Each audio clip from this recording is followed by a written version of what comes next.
And welcome back to Planescape Ward Rats, everybody. It's Sunday, it's 1 p.m., so it's time to dive back into the dark, twisty streets of Sigil in Planescape. I'm here, of course, with these fantastic people who have foolishly entrusted their entertainment to me, and we're going to jump back into the game where we left off last week, where we had a big honkin' fight with a bunch of night hags in a dark alley in the Hive Ward. Good times. Before we jump... Yeah. Oh, yeah, that's right. You're learning all of this. That's right, because you are the personality interchange of the Autonome in the party. Yeah. So for backstory, Jody Hauser and Jason Charles Miller are actually playing the same character. The differences are they're in a single body.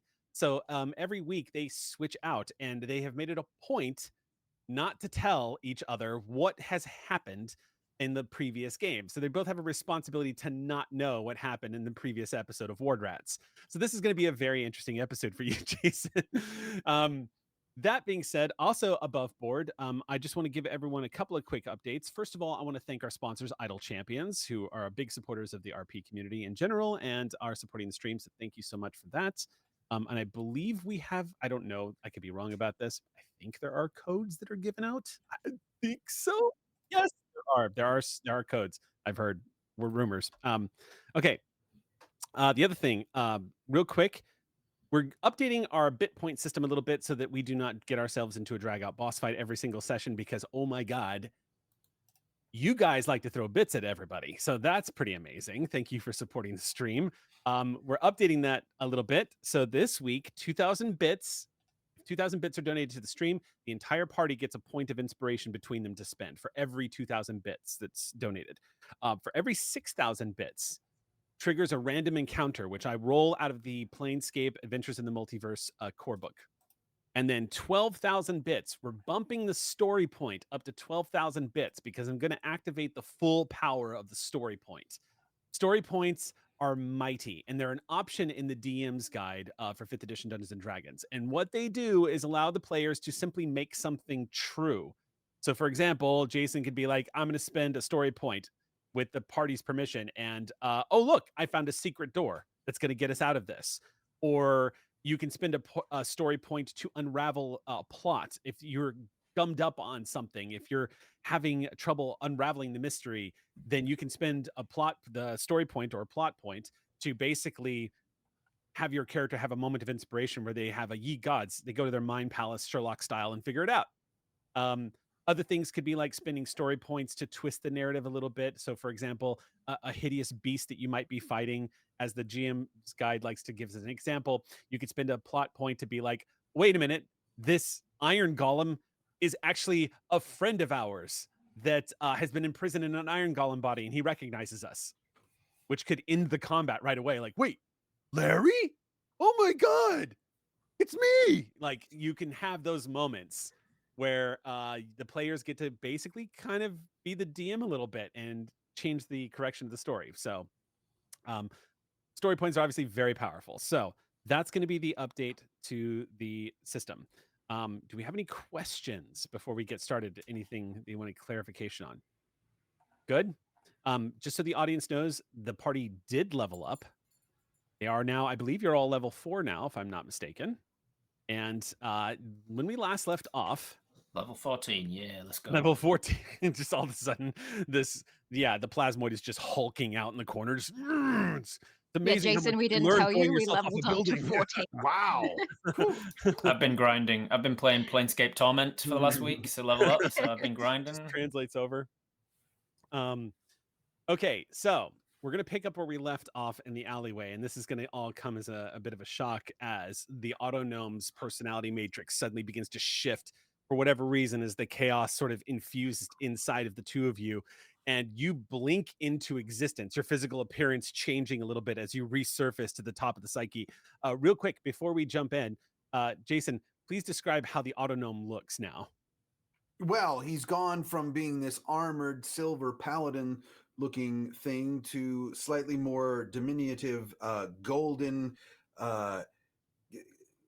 clearly sorcerer looking Autonome with a huge villainous curly golden mustache. It is the number one thing you notice about him the absolute most. And he goes, wait, what happened? I'm like, Ah, I'm regaining my powers. And then he looks down. He's like, I'm still stuck in his body. Ah. You guys can hear all of that being shouted out from this plume of thick mist that is gathered around you all in this dark alley. The night hags have fled at this point. All three of them have managed to get away, fleeing in terror from this mist that has been unleashed in the alleyway. It's still uncertain as to what this is or why they're reacting to it, but you have all been touched by it. You've either breathed it in or it's coiled around you. But when we last left off, I believe uh I believe one of you was having a bit of an experience with this, and I think that would have been Mimi, right? No. This was Noctis. Noctis was actually glancing over the space and seeing like a transposion, like this sort of like two-dimensional objects being transposed over the bodies of their fellow party members. It's this strange world that you seem to be gazing into. And that's where we're going to pick up with Noctis having this trippy moment, glancing out over this subtly starting to evaporate like thick mist that is gathered over the alleyway. You guys can still hear the night hags screaming in the distance as they're running out, just all out to escape. And this is where we start. Is anyone else seeing this? Or is it just me? Yeah, it's just he's just come back again. Hey man, how's it going? Thinking that you're referencing our autonom buddy coming back. Fine. I don't know. I You're just gonna- blanked out. You're we gonna were stick fighting- around this time? Last thing I remember, we were fighting like some sort of administrative devil. Yeah, we beat that guy, and then we beat these guys too. Well, what happened to me? I Did I don't know. just You go turned into limp the or other something? lady. You turned into Charlene. What? Webex isn't good with names. Celine, dearie, Celine. Celine. What? Oh. Well, you're certainly shouting a lot less in this form, so I'm not going to be all complaints here. My other form is more shouty? Oh yes, quite shouty. Huh. Why is it so Constantly we'll be misty? killing demons and devils and infernals and raising the sword against all of them. And, well, it comes in useful, but right now we have, and I point to the sticky, smoky, misty stains of stuff, this to deal with. Ugh, what is that?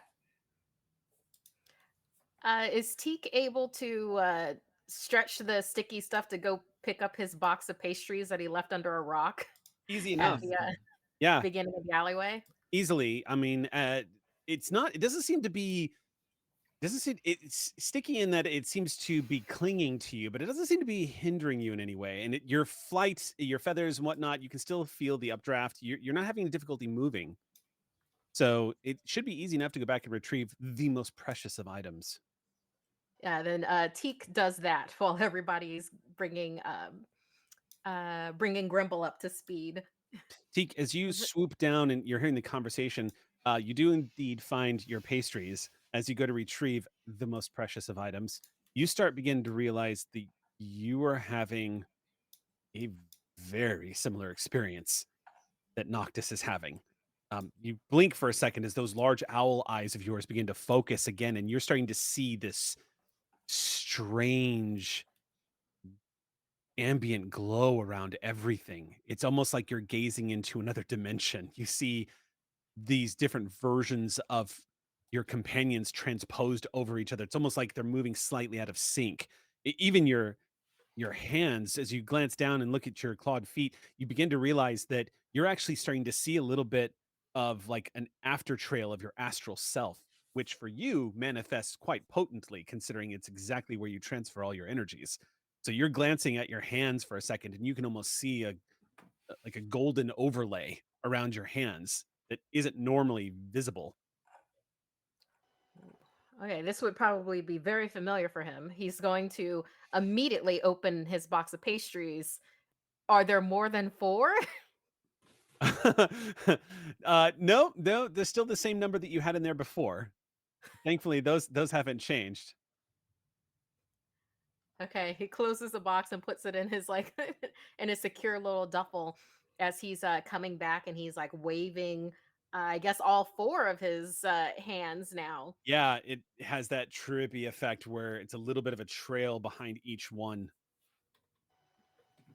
For those of you who are more in the arcane, does anyone can explain this, please? Or perhaps if anyone's skilled in a specific spell, perhaps detect stain and detect best method of washing it out, because this is getting rather obstructive. Can Teak do a roll on this since he's way of the astral self and a planner philosopher? Yeah, absolutely. Mm-hmm. Arcana or something else? I mean, I also have insight. Nah. Let's see. I might, considering your background as a monk, I would say I would permit either religion or arcana on this. Okay. Well, since religion is +1, let's go Arcana. Okay.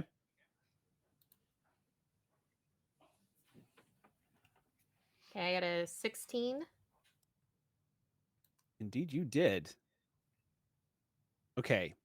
1 second here as I'm going to... Do we want to get rid of this fog? I don't know if we can. Grimble, can. dearie, you're good with magic. I can get rid of the fog. You can I'm certainly just try. confirming that Lois. other people are seeing things. Like Noctis is just like, I know we all see the mist, but are we also seeing all these weird after images? Because I'm kind of freaking out. No. I don't want you freaking out. Yeah, After if the anybody's sort of looking at Teak's Teak, thing. he's like, it looks like he's doing kata because he's just moving around in a circle and putting his Well, wings in front of his face. Noctis, what are you seeing, my dear? Because I don't think I'm seeing what you're seeing. I think I'm seeing us, but like maybe every version of us? I don't know. Of I don't all know. time? While you're doing this, being that I'm a swamp creature, I have certain magics regarding water. So I'm going to cast Create and Destroy Water. One of the features of Destroy Water is you can destroy fog in a 30-foot cube within range. Okay. So I'm going to destroy a 30-foot cube of this fog, and it looks like me kind of just expanding outwards, and kind of like when you're watching when you're having the races on your car, like before we had iPads in the back seat of a car and you had to entertain yourself on long car journeys, and the rain is Right. going down the window and you race with your siblings. You choose a droplet of water on the thing, and every time the droplet hits another droplet, it grows larger and gets faster. It's like that, but like Flurbex is just absorbing all of the fog. Okay, so two things then. First, the results of your Arcana check. You are certain, Teak, that what you are experiencing is some kind of, you're not entirely sure the nature of it, but you're almost certain that what you are actually gazing into is another plane of existence that seems to be not present so much as just like the mist itself is giving you the capacity to see into another plane that is not here in Sigil, which on its own carries startling ramifications, since being able to reach out and connect other planes of existence in Sigil when you're not using a portal is not supposed to be really possible. The other thing that is going to be learned here, this is particularly pertinent to you, Flurbex, is as you cast Create Destroy Water to just destroy this fog, nothing happens. What you do see is a lot of the moisture and rain that around you immediately just kind of evaporates in front of you.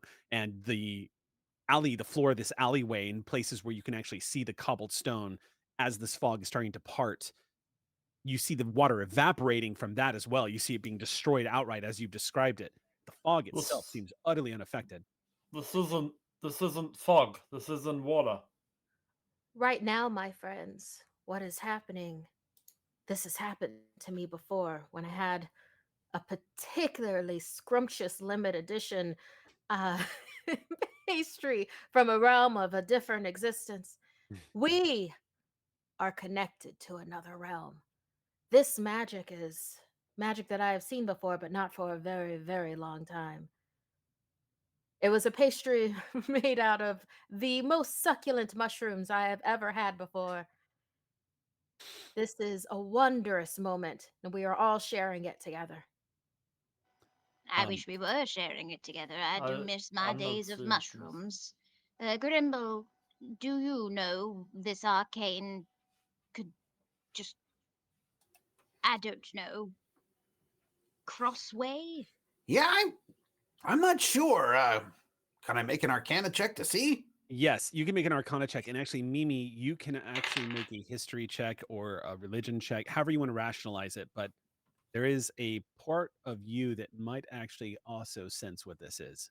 I got a I'm 14. terrible at history and religion and arcana because I'm a terrible memory in my later age. But would I be able to speak to the voices in my head? Maybe they would remember. Maybe they Someone can I remember. killed, perhaps? Mm-hmm. All right. Would that give me advantage? Um, I don't know what to roll here. Persuasion. maybe actually, yes. Maybe.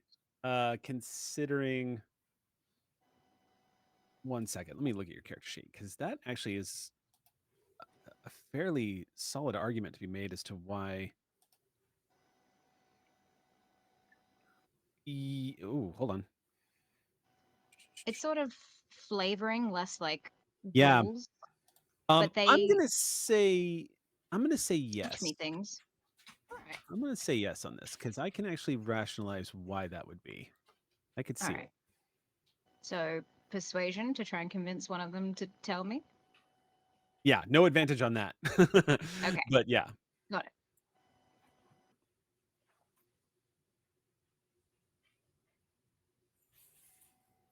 Oh, that's an 11.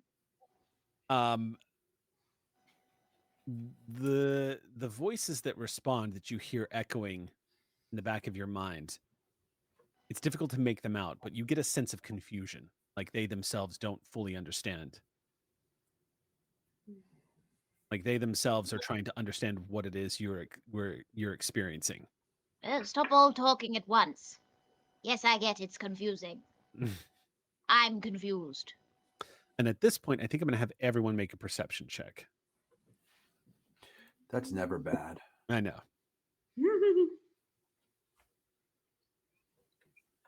There's a great sketch on social media right now of people playing out what it's like being in Baldur's Gate and walking into a room and just randomly failing a perception check, and everyone's freaking out like, what did we miss? What did we miss? Okay, well, Flurbex, nicely done. Flurbex the perceptive. Flebeck sees all. Doesn't understand any of it, but he sees everything. Grimble and Thurbeck. Okay, so Flurbex gets a 25, Grimble gets a 22, and Teak with a 19. So the three of you, for whatever Nat reason, 20 for Grim, I think. yeah, Mhm. Grimble got a nat 20. So So perceptive. it's probably because you're a little lower to the ground than everybody else at the moment, Grimble. Hey! What you notice is here in the alleyway, as everyone is kind of distracted by this bizarre event that's happening, the fog, as it's slowly starting to thin out, you see the hand of a corpse. Pale, thin, papery like skin, laying in what looks like a pile of refuse off to the side of the alley, and it looks relatively new. And it does not look like a night hag. Spots all over the hand, long, thin fingers, and sharp nails at the end. I walk over to it, but I actually cast Mage Hand, and I pick it up with my Mage Hand. The arm itself, Mm-hmm. Okay. You found some food? you pick up the arm, it just kind of dangles up over the head. As No, look at this ghostly thing. hand. Hmm. Yeah, anybody could see that. There is a ghostly, like translucent blue hand that's just materialized and has picked up this limp arm that is hanging out of the refuse. You are able to discover by doing this, Grimble, that it is still attached to somebody. As you pull it up, there's a slight weight to it, but you can tell somebody is buried underneath what looks like trash and rocks. Dibs. And do I think that this is causing the fog? Not a lot of evidence to suggest that it is, but it is a variable that has been And introduced. I rolled naturally instead of on the app. Sorry for my Arcana check earlier was You're 14. trying to cheat me. I get it. It's 14. Yeah, it was 14 earlier. Sorry. Okay, 14. Yeah. Okay, so you're not able to ascertain exactly what it is that's happening here, but what you are able to ascertain, Grimble, is just being as knowledgeable about Arcana as you are. Teak has got the right of it. It's deeply unusual and should be impossible to connect to other planes of existence from Sigil without the use of a portal or permission. Somebody's being naughty. Teak has found a pair of very big sunglasses and a bandana, and it's Nice. just like feeling the groove. You're having your Cheech and Chong moment over there. I get it. Yeah. Yeah. But does go over to where Grimble is to check out this individual that's in the trash. Okay. Flebex is absorbing some of the trash off of the top and just like eating whatever's left to reveal Do what we the body is think underneath. perhaps this is to do with the item we were meant to infiltrate and take, the package exchange, some sort of legal portal jumping thing? I thought the package was rain. I point to the Unikitty. Last time I checked, we were supposed to kill a demon. Did we do that? Not yet, but that's on the list. Ugath? Rain is currently sitting on the ground with her head back and her mouth open and her tongue out as she's catching droplets of rain, seemingly oblivious to the strangeness that is happening around her. She looks absolutely happy. No, I don't think that the Unikitty was the package, because that was just a captive of the first man we interrogated. That actually raises an interesting question. Grimble, were you conscious in the body when Rain made her appearance? I don't think you Yes. were. No, I did. I saw Rain. You did? Okay. Yes, she is still with you. Okay. Apparently, she is now in attendance at the party and is currently acting like a kid who just discovered snow for the first time. Noctis is gonna like grab a stick and start like poking the body. Okay. It's easy enough to find sticks here. What they're made out of, you don't bother questioning that. Not necessarily naturally occurring fibers, but as you pick it up and poke at the corpse, you can see that there is indeed what looks like a body that's buried underneath the refuse. It doesn't move. You get the impression, Noctis, just from looking at it, and because of your experience in shady things and backstabbing and such, this is definitely a corpse. It's the pale coloration of the skin. You get the impression it is probably from a significant lack of circulation. It's not naturally this bizarre yellowish pale color. I'm gonna start like kind of gingerly removing all the trash on top of the body to Okay. uncover it. Doesn't take long. Most of it's inside Flebex already. Yeah, as you just kind of pull a piece of trash out and toss it over your shoulder, Flurbeck's just as you're moving the pieces out of the way with Flurbeck's, you start seeing underneath emerging as the mist is sort of parting away from it is the face of a dead Gith. It could be a Gith Yankee or a Gith Zerai. It's impossible to tell which side of its allegiance is, but it is definitely a dead Gith, and it looks like, just from looking at him right now, he's not been dead for very long. His face is somewhat horrible to look at. It looks like he died from terror. Right now, it's frozen in this visage. Mouth is wide open, like jaws locked. Skin looks even more gaunt than it normally does on a Gith. His eyes are white and rolled into the back of his head. I think Noctis kind of gets like a little chill down her spine because if a Githyanki died in like sheer terror, it must have been something horrendous. I would say if you want, you can make anybody who's seeing this right now, but particularly you, Noctis, who's up in front right now doing this investigation, make an investigation check.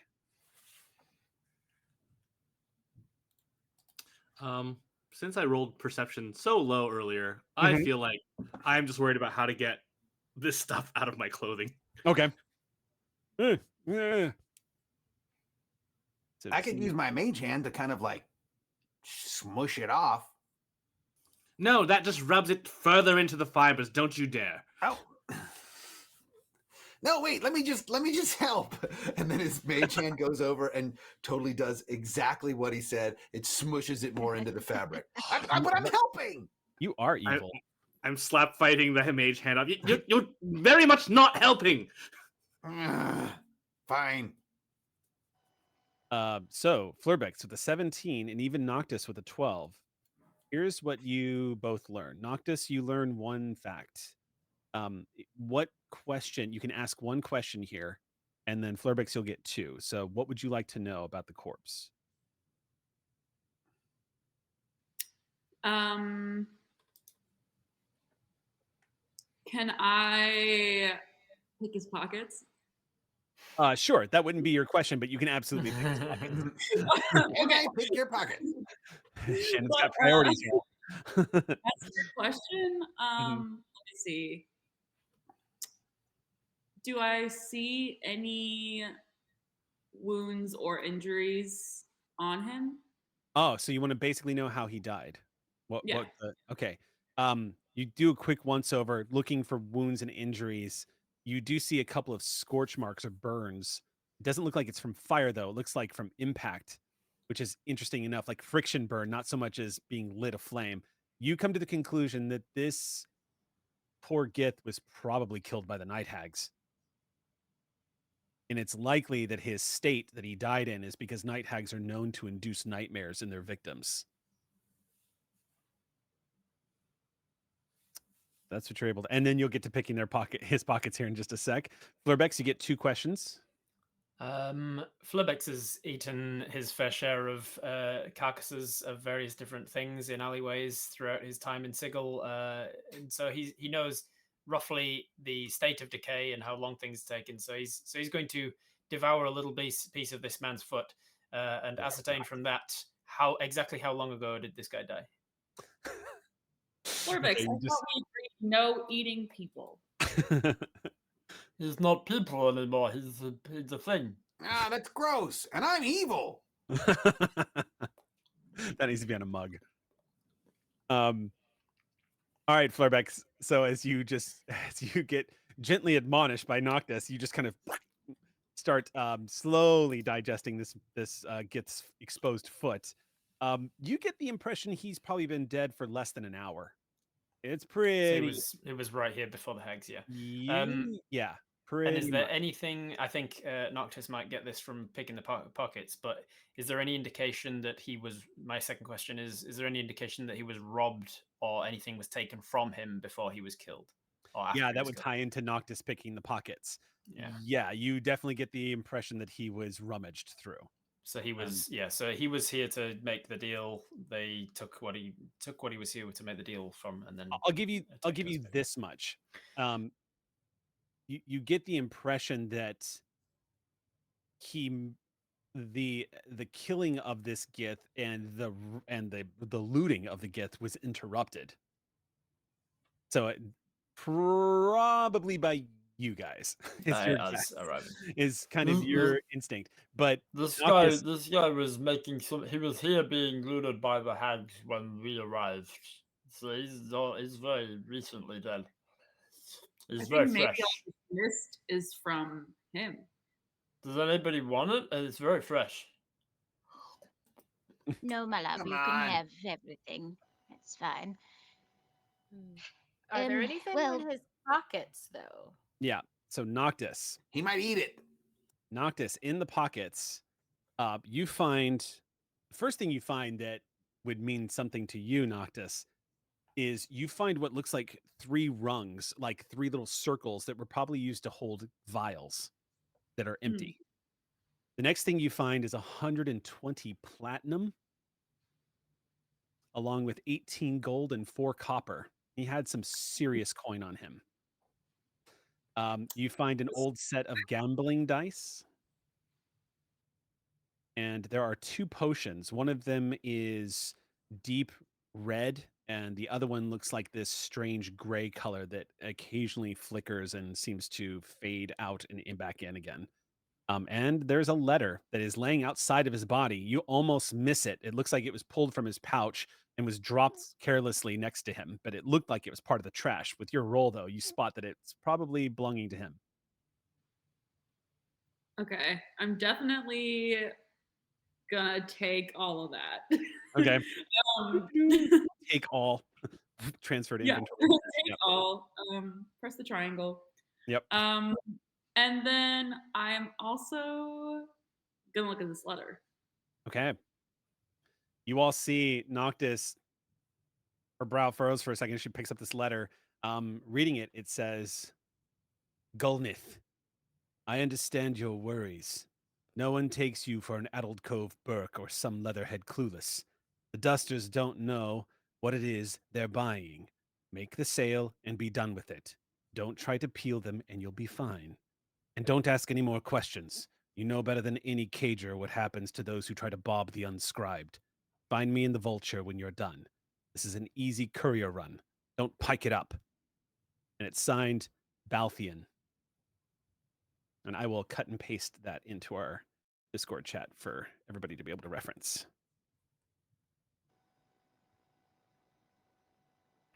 Okay. Interesting. Well, we've gotten ourselves into a bit of a pickle. Everybody, so that they can read this. Are we still standing in the fog while you read this letter? That seems... The fog is starting to dissipate now. It's starting to slink away and bleed away. It almost doesn't seem like it's evaporating so much as it's like sliding and crawling away. Flurbex, your spell worked. Just very slowly and very weakly. I need to work on my magics. He's up to the shin now. Having given up on getting this clean, I will press to digitate this at home. Let me see that letter, and then I would like to just, while it's being passed around, I don't yank it from anyone, but once it does get around to me, do any of these names ring any sort of bells at all, especially the signee Balthium? Ooh. No, but make me a history check. I feel bad. I'm like, oh, nice, Silvio. The Vulture sounds familiar.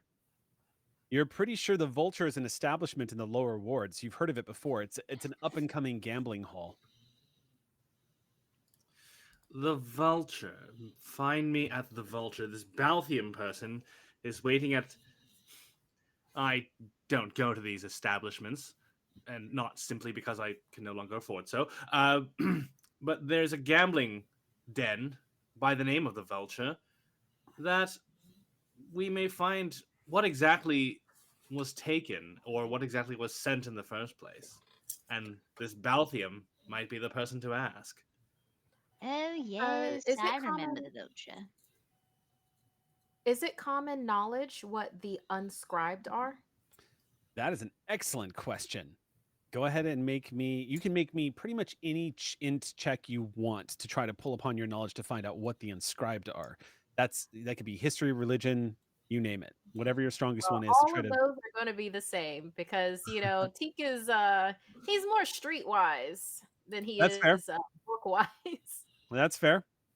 Florbex, are you also making a roll to determine whether or not you understand what the It's a inscribed... pretty good roll, it's- Florbex, all things considered. Yeah, it's unlikely given things, but Hey. Flurbex has been around the city a long time, and he is very perceptive, so he might have just heard the name sometime.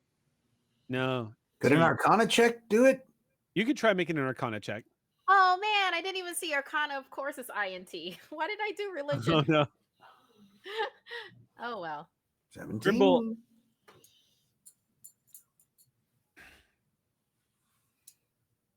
there are so many factions in Sigil. It doesn't sound like a major ascendant faction. That would be easy to pinpoint. There are plenty of fallen factions and some forgotten. Doesn't ring a bell to you what the unscribed are? It's certainly not a slang from one of the factions that you are aware of, but it sounds like a faction. Did 14 do anything? No, not really. 14 just kind of Okay. unscribed sound like it could be any number of things. It could be the name of a tabletop group here in Sigil. How about In fact, how I think about it the is. Dusters? I think Teak gamed with them before. It's could be a bunch of streamers here in Sigil. I had using- an old sorcerer's assistant that never took a bath, and I called him the Unscrubbed. Are they related somehow?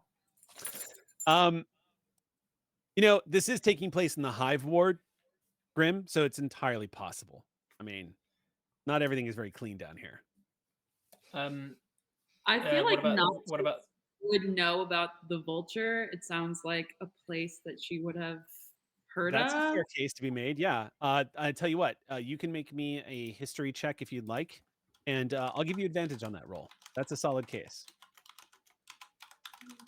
And on that note, Mimi, considering your stature in the underworld, you could probably do the same. Okay, Noctis. Yeah, it sounds familiar to you. Nice 18. How Mimi do? You don't get to the lower wards all that much, Mimi. I mean, they're right next door, but I mean, I do. I just have terrible memory. and gambling isn't. I mean, I guess maybe gambling isn't your thing, but for whatever reason, you've not very familiar with it. But I feel like a nap. Does anyone? I mean, we could take the dead body with us back to the mansion. I feel we've done a lot already today. And does anyone need food? I have a broth brewing. Slow cooked meals. are very Flubix handy. is like, yeah, I'll have some food while he's currently digesting this guy's lower leg. oh, you know what I should tell you as I'm giving Noctis this answer. Grim, actually, I think. Hold on, because what did you roll? So Grim actually did pretty decent on that roll. Teak 17 actually with a Arcana. 14, and I would even say Flurbex too. The one piece of information the three of you are able to recall after hearing some of the names dropped in that letter is Dusters. That definitely sounds familiar. Dusters is a slang that's used for one of the major factions in Sigil. Do they all wear dusters? That's why they're called that. Not necessarily, no. They all wear Dusters, yeah. French maids' outfits and have feather dusters. Yeah, Dusters is the nickname given to the heralds of dust, or those who believe that everything is already dead. They're one of yes, the I could- Man, that's real deep. they're one of the major factions of Sigil. I think it's wise for us to take a quick rest. We don't know what's coming up next, and best to carry on with a full stomach and rested heart. Okay. Oh, Yes, real I have quick, a though. sneaking suspicion that someone is smoking a cigar somewhere in my house. Noctis, to answer your question about the vulture, you have seen the vulture and even passed by it a few times. It is a small, out of the way little gambling hall located in the lower wards. It's not part of any major crime organization that you're aware of. From what you understand, it's a small, better way of saying it, a startup. It's a small gambling hall that you're not entirely sure who runs it, but it's definitely one of those places where it's like where if you if you bomb at any of the other gambling establishments that you might find in Sigil, this is where you go when you've got nothing left to gamble away. So definitely run down, shady spot. You have a general Got it. idea of what it is too.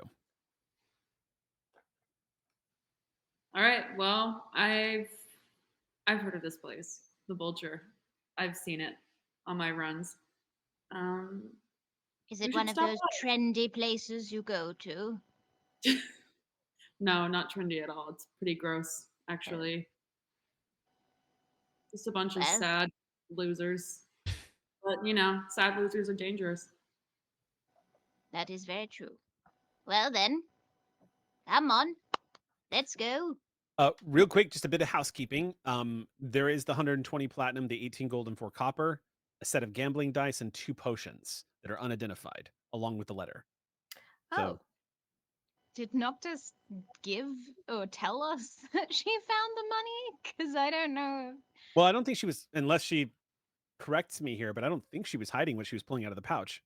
But No, I think like the potions I want for myself, but Okay. I'm willing to add the money to like the group fund.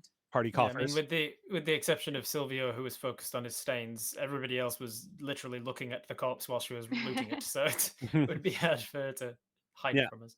Fair. Okay, cool. What's all this? We didn't get paid already. Yeah, it's a hefty sum of money. Whoever Gulnith was doing quite well for himself. I have, as someone who does come from nobility, I must caution you. It is very hard to go into an establishment and say, "Can you break a plat?" Sometimes they take offense to it. is there anything special about the gambling dice? Just that they look quite used. If you want to give them further inspection, I'd say make an investigation check. Okay. Well, if Noctis they is look right like- about these losers, They look like your Perhaps standard this- Chessex. perhaps this particular individual had some debts to pay and was sent on an errand.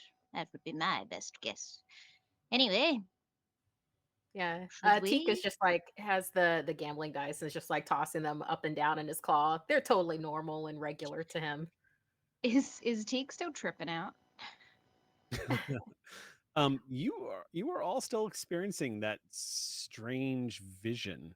It's become a little more subtle, but you are still experiencing it. When you look at each other, it's a little disorienting, but there's almost like this glowy after image when you are all moving around. It does seem when to be I'm lessened. tripping, I like ramen. Anyone? Yes. That sounds great. Y'all are Haven't gonna let go Bobby's for knee ramen? now. Well, Yeah, I I've got think that- ramen. I think I've got the broth that's brewing. I used to love That's it food. for the note, right? And that's it for the alleyway, right? We battled the night hags, but we didn't actually take out one of them, right? By the way, you guys keep talking about these night hags, but remember, I just zapped back into existence. Can you guys fill me in after we killed Nurbib? Well, I guess, did you kill Nurbib? Oh, Nurbib is your fixer. Not Nurbib. I thought we were fighting him. No, we No, were Nurbib's fighting the the guy little one. Nurbib sent us to. Nurbib's the one who smokes these, and I He bubbled sent to the it to surface what? one of his cigars. Crobber I or would like something? to kill Nurbib, but we probably shouldn't. Crobber. He got angry at us at we went to go see the devil or demon or some sort of infernal, I forget which one, and he got rather mad at us, and frankly I had a rather quick chat with him and all was well, and we left. Hmm. We did steal his kitten. Yeah, we have a baby now. That's right. I remember that. But then these hags, tell me about what happened with the hags. Well, came when to we came this- to we came this to this alleyway. alleyway to do the package or to infiltrate the exchange, the original job that we were trying to Get find information information about. on, well, they were here and they tried to jump us and we tried to jump We kicked them their and butts. got into a kerfuffle. Fair enough. And now, but they got away? They did get away, yes, but more so they ran away as soon as something glass broke. I didn't see what it was, and then this smoke fog started spilling out, and they seemed to either be in pain from it or just spooked by it, Yeah, and they they were ran. scared. They were scared of fog. Huh. Before we leave, can I do a quick search to make sure that there isn't anything else that would be of interest to us Yeah. in this alleyway? Absolutely. Make an investigation check. Investigation? Oh goodness. Not a perception. I Um, always forget if you wanna- investigation. Yeah, if you want to notice things, then definitely if you want to just sort of glance about the alleyway, I would say make a perception check. But if you want to sift through and see if you can discover anything, I would say make an investigation check. Let's just do a quick glance. Okay. Teek's not one for being like, ooh, let's find out the in and outs of this. He's not an analysis kind of person. What is this analysis you speak of? He's not much of a glancing around type of person either. Well, To be fair, it's a dark, rainy day in the Hive Ward, and you guys are just in the midst of this thick mist of some kind. But looking around the alleyway, Teak, you just see a lot of rubble, a lot of refuse, and a whole lot of razor vines that are already starting to slowly grow back from when they were burned away. Yeah, Teek's thinking of simpler times and other conquests that he's had. He's very much enjoyed this interaction with everybody, and he looks around. Whoever's closest to him, he'll put a claw on their shoulder and be like, "Hey, you're awesome, by the way. Never forget that." Noctis is just gonna be like, "Thank you, you, I guess." Yeah. We did a good job today. I'm proud of us. So should we regroup, or do you want to hit the vulture? I think we should go at least go back to the mansion to talk about this, not out in the open. I don't want to be caught by any good doer or faction that would have us obliterated or locked up. Sure. How about ramen for a short rest, and then we hit the vulture? There are some really great third-party publishers that have come out with some pretty fun rules for like moments where you guys replenish yourselves by having like a good meal together. That is totally something you could do and get the benefits of a short rest if you wanted to. Yeah.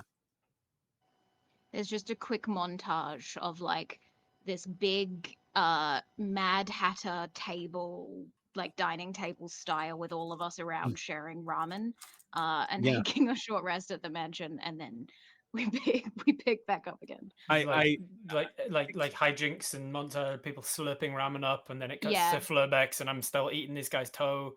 I should tell you that in anticipation of parties constantly doing things like this and needing to have an NPC ready at a moment's notice, I did create Susk's Not Sus Noodles. It is run by a mind flayer named Susk in the market ward. And he serves ramen noodles. Oh, made just from exactly whole what we nuts. want. Noodles we from a must. mind flayer. I'm sure there's no weird ingredients in that. Well, I mean, you can order just about any. The noodles could be made from any number of things, but you. Well, we Uh, must a focus home on- a homebrew cooking is much better sometimes than There's no one in knows a any noodle better than restaurant. a mind flayer. I made these I bet he's myself. got some limited edition noodles. They know what's going on inside your noodle. Noctis is just feeding Rain little noodles. Rain. I Reading think I give like a small brass watering can kind of looking object to Grimble, with some fresh oil that I've made to like loosen the joints and make Grimble feel a little bit more comfortable since he can't have food. Oh. But what we are eating at home. Yes, we have noodles at Yes. home. Don't pay Yes. attention to that You mind guys straight flare. up to Susk's non-sus noodles and decide, let's just go. You know what? We've got noodles at home. Best to have private conversations in private spaces, I think. Okay. Besides, I'm a much better cook than any of these posers. Well, when you arrive back at your manor that borders the lower ward and the hive ward, you are perhaps delighted to discover that Nurbib is not here, and there is no lingering stenches of cigar smoke in the place. You all enter in, getting out of the rain for the first time today. Closing the door behind you, you find yourself in your haven. It is quiet in here with the gentle sounds of rain pattering against some of the thick windows that you have in the Gothic style all around you. Making your way into the back, the fire is still crackling back here. It's burning quite low and still has the gate around it for safety. But you guys have a run of the place to plot, plan, and recuperate. So if you would like to have conversations and plot your next move, you can do that. But just to get it out of the way, I would say go ahead and go ahead and take your short rest benefits. Now, sometimes D&D Beyond can be a little janky when it comes to clicking on your short rest. So I believe if you have any difficulties with it, just let me know. Should be pretty straightforward. I'm gonna head over to Noctis at some point, and I just like bubble to the surface one of the things that I found, which is a silver snuff box, and there's an inscription on the surface that says a word in Celestial. And I just pop it out and land it on the floor in front of you, Noctis, and like, I saw this and I thought that you might want it because it looks like it might be like some value, and you like to take things that have got good value. She's gonna like slowly pick it up and look at it. And clearly it reminds her of something from her past. And she seems like more emotionally affected than you anticipated, maybe, Florbex. And she just says, "Thank you." Is it a good one? It's a good one. Okay, this one is a gift, not a transaction. So Thank you you. don't need to give Flowback anything. And then I'll just pat his little head, or where she thinks his head is. Yeah, and then as he kind of just slops away, you see swirling around inside of him just the remnants of that guy's ankle bones. Mm, The bones are taking longer to dissolve than the flesh. do. yummy. What else is new? I would like to finally get around to prestidigitating. The water will definitely come out. Hopefully, any stains will come out as well with this. Yes. Prestidigitation, of course, only affects a very small area, so it is taking you a hot minute, but it is working as you're just kind of squeegeing out all the liquids and fluids that have absorbed into your fabrics. Just recast, as you're just kind of like slowly getting it all out of your clothes. It does seem to be working. It is, of course, leaving puddles all over the floor, though. The trick is, of course, to do one section at a time. Make sure the knit is still aligned correctly, and then continue onward. That way you don't have water splash back. I say this out loud to possibly no one. Yeah, if anyone's standing near you, as you're giving the intricacies of how to clean your clothes with a cantrip.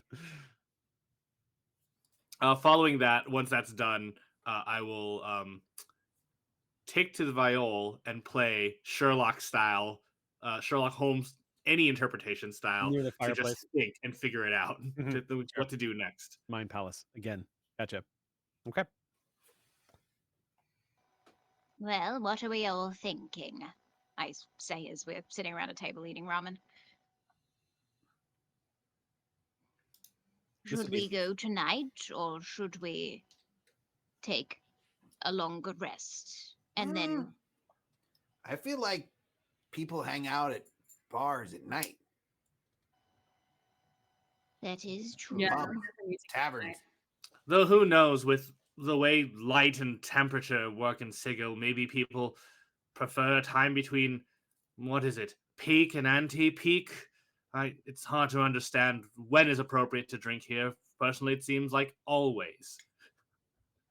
And if Noctis is correct and these are losers, then perhaps they're also day drinking, which is That's not a true. loser thing to do, but could be a sign of a lack of motivation, perhaps.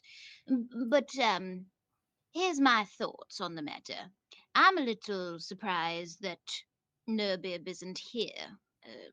I'm rather suspicious, actually. And on top of that, I think that the gentleman we found in the alleyway is not going to return to the Vulture tonight, and then things would get suspicious by morning, and we could rock up and surprise them with the information, maybe be the ones to relay the information that their career had failed miserably. So we should go tonight? Or take a 4-hour trance nap and then go. I'll follow you.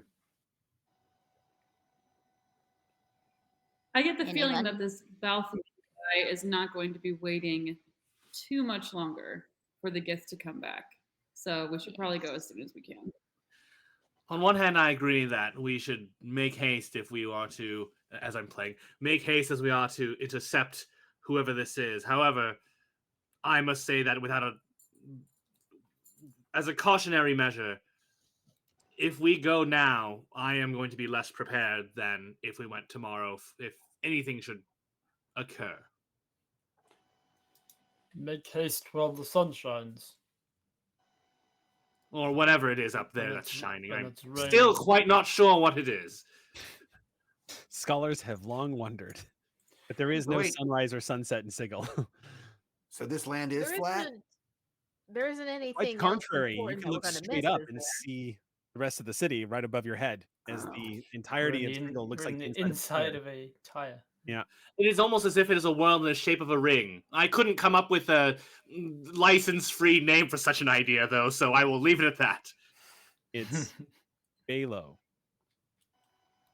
There isn't anything else that we might miss as important if we sleep right now, is there? I know that there was in the market ward, there's an exchange that we're trying to get to, and then also, don't we have a devil to kill? Not the one that we negotiated with, Silvio did, but the other one. Well, no, the market ward exchange was what we just did. That happened to not actually be in the market ward. It was in this ward. But yes, that was the package exchange, and I think the dead man was the one that was trying to exchange it.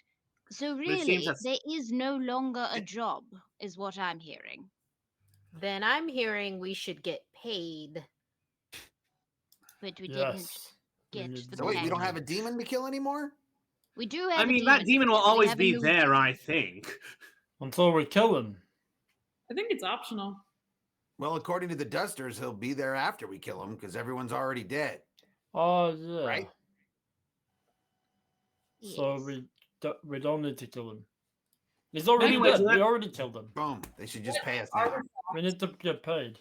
We weren't But to being answer your paid question, to kill Teak, anyone. To answer We your were question, being- Teak, yes, I think what we miss out by waiting later is whoever this Balthian person is, because if whatever unfortunate soul you all picked through doesn't show up tonight, which, spoiler, he won't, then they may be off to figure out what's happened. But if we show up tonight, we might catch them while they're still waiting for them. Well, then And maybe what- there's a potion option that we can do for individuals that need longer than an hour. And then we can go to the vulture and take care of business. Not to play demon's advocate here, but if we go to the vulture, what are we achieving? We don't have the package. Our stench is all over the crime scene where his courier died, so I guess we could at least make sure that we're not the ones they go after when they find out he's dead. But other than that, why are we going to the vulture? Because we don't have the maybe they have another one? Is that why? Well, Well, frankly, no, please. My theory is that when I looted the Gith's body, we found room for a bunch of vials. And the mist that we encountered came out of a shattered vial. I think that's what the hags took from him. And so I figure if we go to the vulture and talk to this guy, he might know what that mist is. I agree with Yes. Noctis. The issue here is, at this point, no one has told us what we were supposed to be getting. All we know is that we, A, don't have it, and 2, someone else has something and it broke. Frankly, I want to know what it was and what happened with it. And frankly, are we in danger for being exposed to it? Is Sigil in danger for it being exposed to the air? And failing all that, maybe we do find a way to get paid. Especially since our So- smoking little imp is not here to answer any questions for us. Yes, that is suspicious. So we're going to learn information and/or save Sigil. Is All what in a you're day's saying. work. Well, I'm with whatever the group wants to do. I will say I'm also interested in tracking down Nurbib and finding out how he had the information in the first place, and also who is paying him the money for us to take the package. That would be my second follow up. But let's start with the vulture. Whenever you are all ready, I can take a 4-hour power nap, but if you want to sleep, that is up to you. I'm ready to I'd go. like to, but I think we should get going now, else we miss our window of opportunity. All right, group vote. Rimble, Teak. I mean, look, I'm ready to go, but if Silvio really wants to rest, that's fine. But he also makes a good point that we should get down there. Well, I think we have plenty of money that if we wanted to buy a potion that could equal a, hydration and relaxation, that we could do that on the way to the vulture. I think time is a more important resource than money. But then I always think that. And he looks off into the distance in a very monk like way. Yeah, there's just this subtle anime music playing as you like glance out the window and kind of mood music settles in as you wistfully look off into the distance. Who left that window open? A breeze is coming in. Window Lucius closes. is like, where does this music keep coming from? The hell? All right, All let's right. go. Okay, so you guys are headed down to the lower ward, which you are bordered on anyway, here at your manor. As you are heading down there, let's just do a quick description of the lower ward, and this is pulling directly from the Planescape source book. Industrial smog and fumes blanket the lower ward, noisy tangle of bellowing forges, magical refineries, and alchemical emissions. Cobblers, smith, and smelters gravitate toward the ward, along with anything else with calloused hands and a passion for crafting. Locals are hardworking folk who can churn ingots from ore, press diamonds from coal, or turn a lump of nothing into something worth buying. Day in and day out, they wade through the ward's dreary miasma of trade shifts and workshops that never stop. The lower ward is the beating heart of Sigil, an engine of creation that refines raw materials from every corner of the multiverse, transmuting them through sweat, heat, and magic into the components that allow Sigil to flourish. Over the years, civic fixtures like the armory or the mortuary, which used to reside in the ward, have been bitten off by the neighboring ladies and hive wards, respectively. Still, the lower ward remains a necessary industrial powerhouse of the city of Doors. The lower ward gets its name from the proliferation of portals to the lower planes. Their insidious influence bleeds into the ward, choking residents with brimstone smoke and sulfuric ash. Statues and roofs erode in a few decades unless protected by magic or alchemical treatment, and the locals often bear scars from exposure to these portals and the deadly realms beyond. It's almost like D&D fantasy version of how viciously unhealthy Victorian London was, walking around in the more industrial parts and the fumes and coal burning that took place there. So as soon as y'all enter into the lower wards, you are essentially walking into this thick, polluted version here in Sigil. The clientele and people that walk the streets here are often as described. Most of them are craftsfolk and whatnot. People who are coming in from the like ladies' ward or the clerk's ward, who are a little more affluent, are always covered in heavy cloaks to protect them from some of the wandering ash that blows through here. Literally, ash from the nine hells drifts through the streets of the wards here from all the portals to the lower planes. So as you all drift through here, it definitely carries that sort of dark overtone. These towering pipes and chimneys, these great plants that are just belching steam and smoke out into the air, clouds the sky so you cannot see past the normal horizon. You can't see Sigil above your heads down here.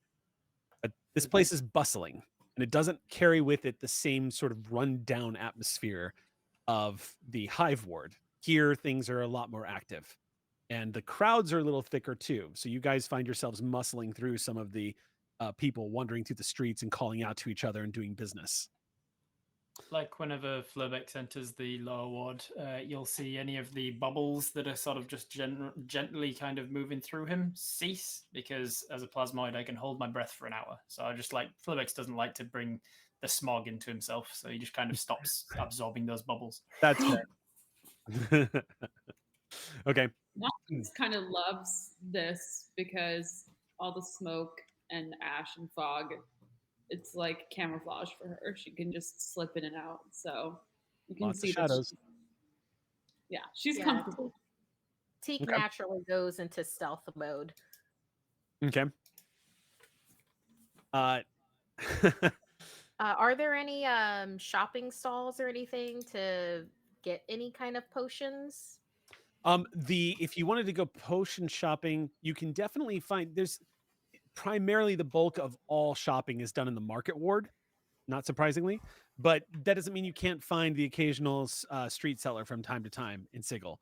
People who maybe didn't have the money to set up shop in the market ward who are trying to earn some coin off to the side. But if you want to make a perception check and see if you get lucky.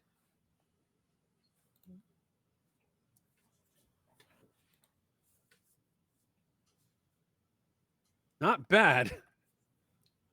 I think Teak is really, really good at finding things to eat or drink. Are you looking for food specifically? Well, what Teak's looking for is potions to restore hit points and or spell slots, because we definitely have enough money, and in lieu of taking a sleep, then That's true. let's get a couple of potions into the party. Okay, one sec here. Let's see if you have any. Let's see what you find. Dun dun dun. All right, I'm gonna roll on the And then, of dice. course, if there just happens to be a some sort of limited edition cart instead, then Tika's going to throw the potion plan out the window and get in line. Yeah, it's funny. It's like at Comic-Con. You have your eyes set on a certain thing, but then you notice nobody's in the exclusive line, and you're like, ah, yes, well, I'll just find my way into that. Oh, okay. I randomly rolled this on the encounter table, which, by the way, you can trigger by donating bits. If we ever hit 6,000, a random encounter is automatically triggered. But in this case, yes, there actually is a potion seller. on 100% chance, you do indeed find sectioned off on the side of the street with, it looks like a makeshift stall that has been set up against one of these big, thick brick walls to one of these factories here in the ward.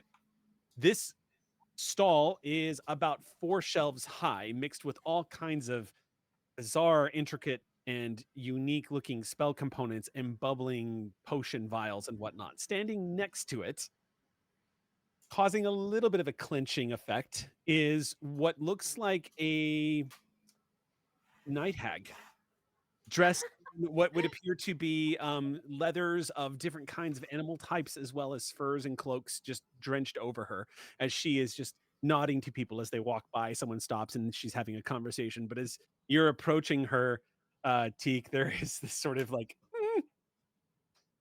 kind of a bit of a flinch as you're walking up to her. And she glances at you.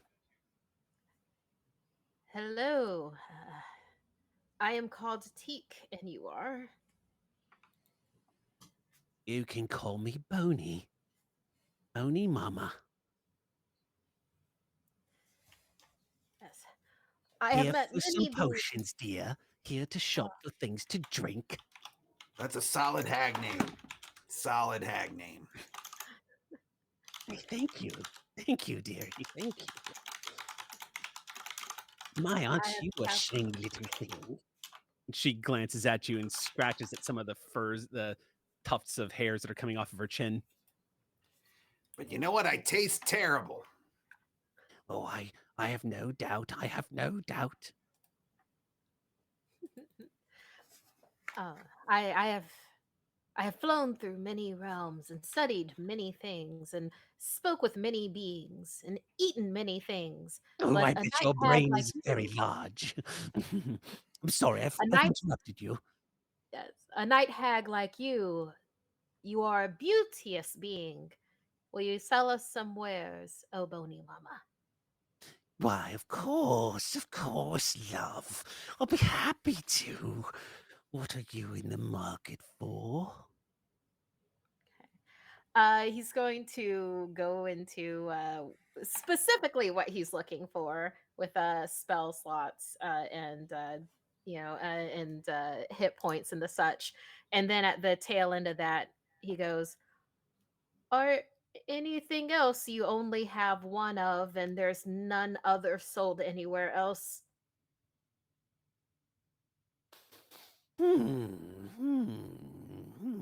You're looking for something unique, something special, I take it. But you don't know what. You're not sure. Is that right? I am open to any new experience that is singular and cannot be repeated by anyone else. Oh, oh, you've come to the right place, my dear.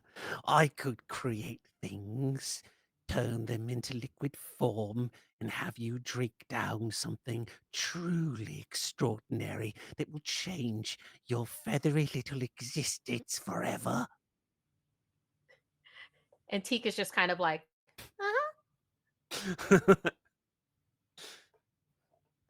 You said you're looking for something that might rejuvenate you. Is that right?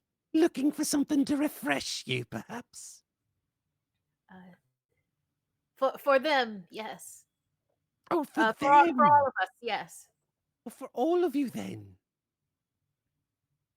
Well, If well, you have the wares, we have the coin. oh, I've got the wares. And for those wares that I don't have, I have ways of finding the wares you need. Well, then, shall we set to work on making you a more rested party of individuals? She clasps her long, bony fingers together in eagerness. Um, what then? Seems sketchy. I'm just gonna like Oh, whisper definitely. that to you. Definitely. Just a What little. are you doing? Definitely. Yeah. She is a night hag that is doing business outside the market ward, set up here on the side of the street, and every word that comes out of her mouth sounds like there's a double meaning to everything she's saying. Um, you you definitely get the impression, though, just without making an insight check, she is interested in doing business, but if you want to get a better sense of whether or not she could be trusted, well, that'll be just up to your character's ability to suss out intuitively if you're about to get yourselves into a peck of trouble. Otherwise, it's time to open up a potion catalog and see what she has in stock. Well, Noctis is curious about whether or not she is affiliated with the other night hags that we just Yeah, unsuccessfully fought. understandable, to be sure. Um, is that something you wanted to Is there raise? any way I can like look into that? You could probably, yeah, you could. Are you looking to make an investigation check? Do you want to question her, or I'm trying to because I don't have like great charisma. Um, She's not like maybe obviously just dressed. do She's not like obviously dressed like them, right? no? She investigation. she doesn't look. So the ones you guys encountered in the alleyway very much look very cultish. They had all these bony spell components dangling off of their belts. They looked like they were kind of their own group. She very much looks like somebody who operates within Sigil society. Probably doesn't inhabit the hive ward very often. Yeah. Okay, I'm gonna do an investigation just to see what I can like kind of suss out Okay. by observation. Yeah, Teak heard about the possible specialty items and is not even Mhm. going to do an insight check. He's like, he's in it. Okay. Mimi's gonna cast message into Teek's head and Nice. just, my dear, you're getting distracted. Whoa. Oh, am I? Okay. I can be focused. I can be very, very focused. And Teak says that out loud for no one knows why. And then he'll go ahead and roll an insight check. Okay. Sounds good.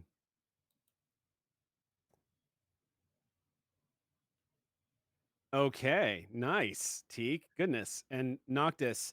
So Noctis, as you're looking at the different components that she has around her, the way she's dressed, what she's selling, and you get the impression that Bony Mama is an old resident of Sigil. She's been here for quite some time. Probably knows her way around the streets. You also get the impression, based on the fact that it looks, you get the impression this isn't her usual setup, because what you see cleverly is that the shelf that she has built into the side of this wall here, and all the components and stuff that are hanging out, looks like it folds, and probably folds up into some kind of traveling wagon of some kind. It's quite clever of a buildup. So you're not sure that this is usually where she sets up shop. She probably moves around a little bit. But Teak, you get the impression that, based off of the conversations you're having with her, she is a mixed bag. She's not she's definitely business oriented and is not looking to hurt any customers. But you don't think that she would be overly sad if a tentacle burst from your head because you drank something you shouldn't have drank. You just get the impression that she's probably not looking to sell you poison. She's more interested in return customers, which could mean that she might resort to some nefarious tactics to get you to keep pressing that button and coming back for more potions. Can you trust what you buy from her? Maybe. Maybe. 50-50.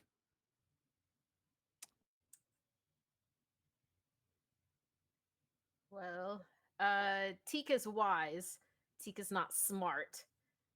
So 50-50, those are pretty good odds, right? I mean, there's worse odds in Sigil, for sure.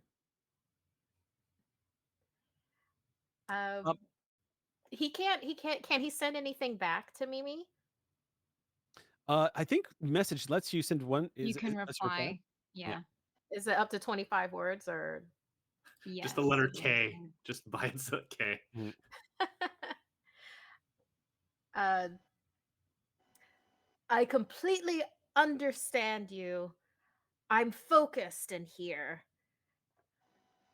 Let's buy what we can and get to the vulture, my dear.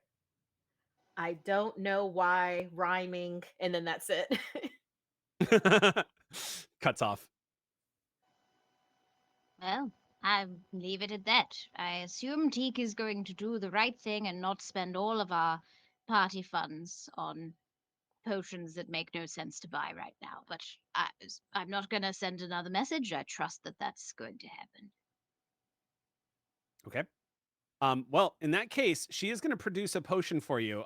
She withdraws this small swirling vial of this comforting green looking liquid.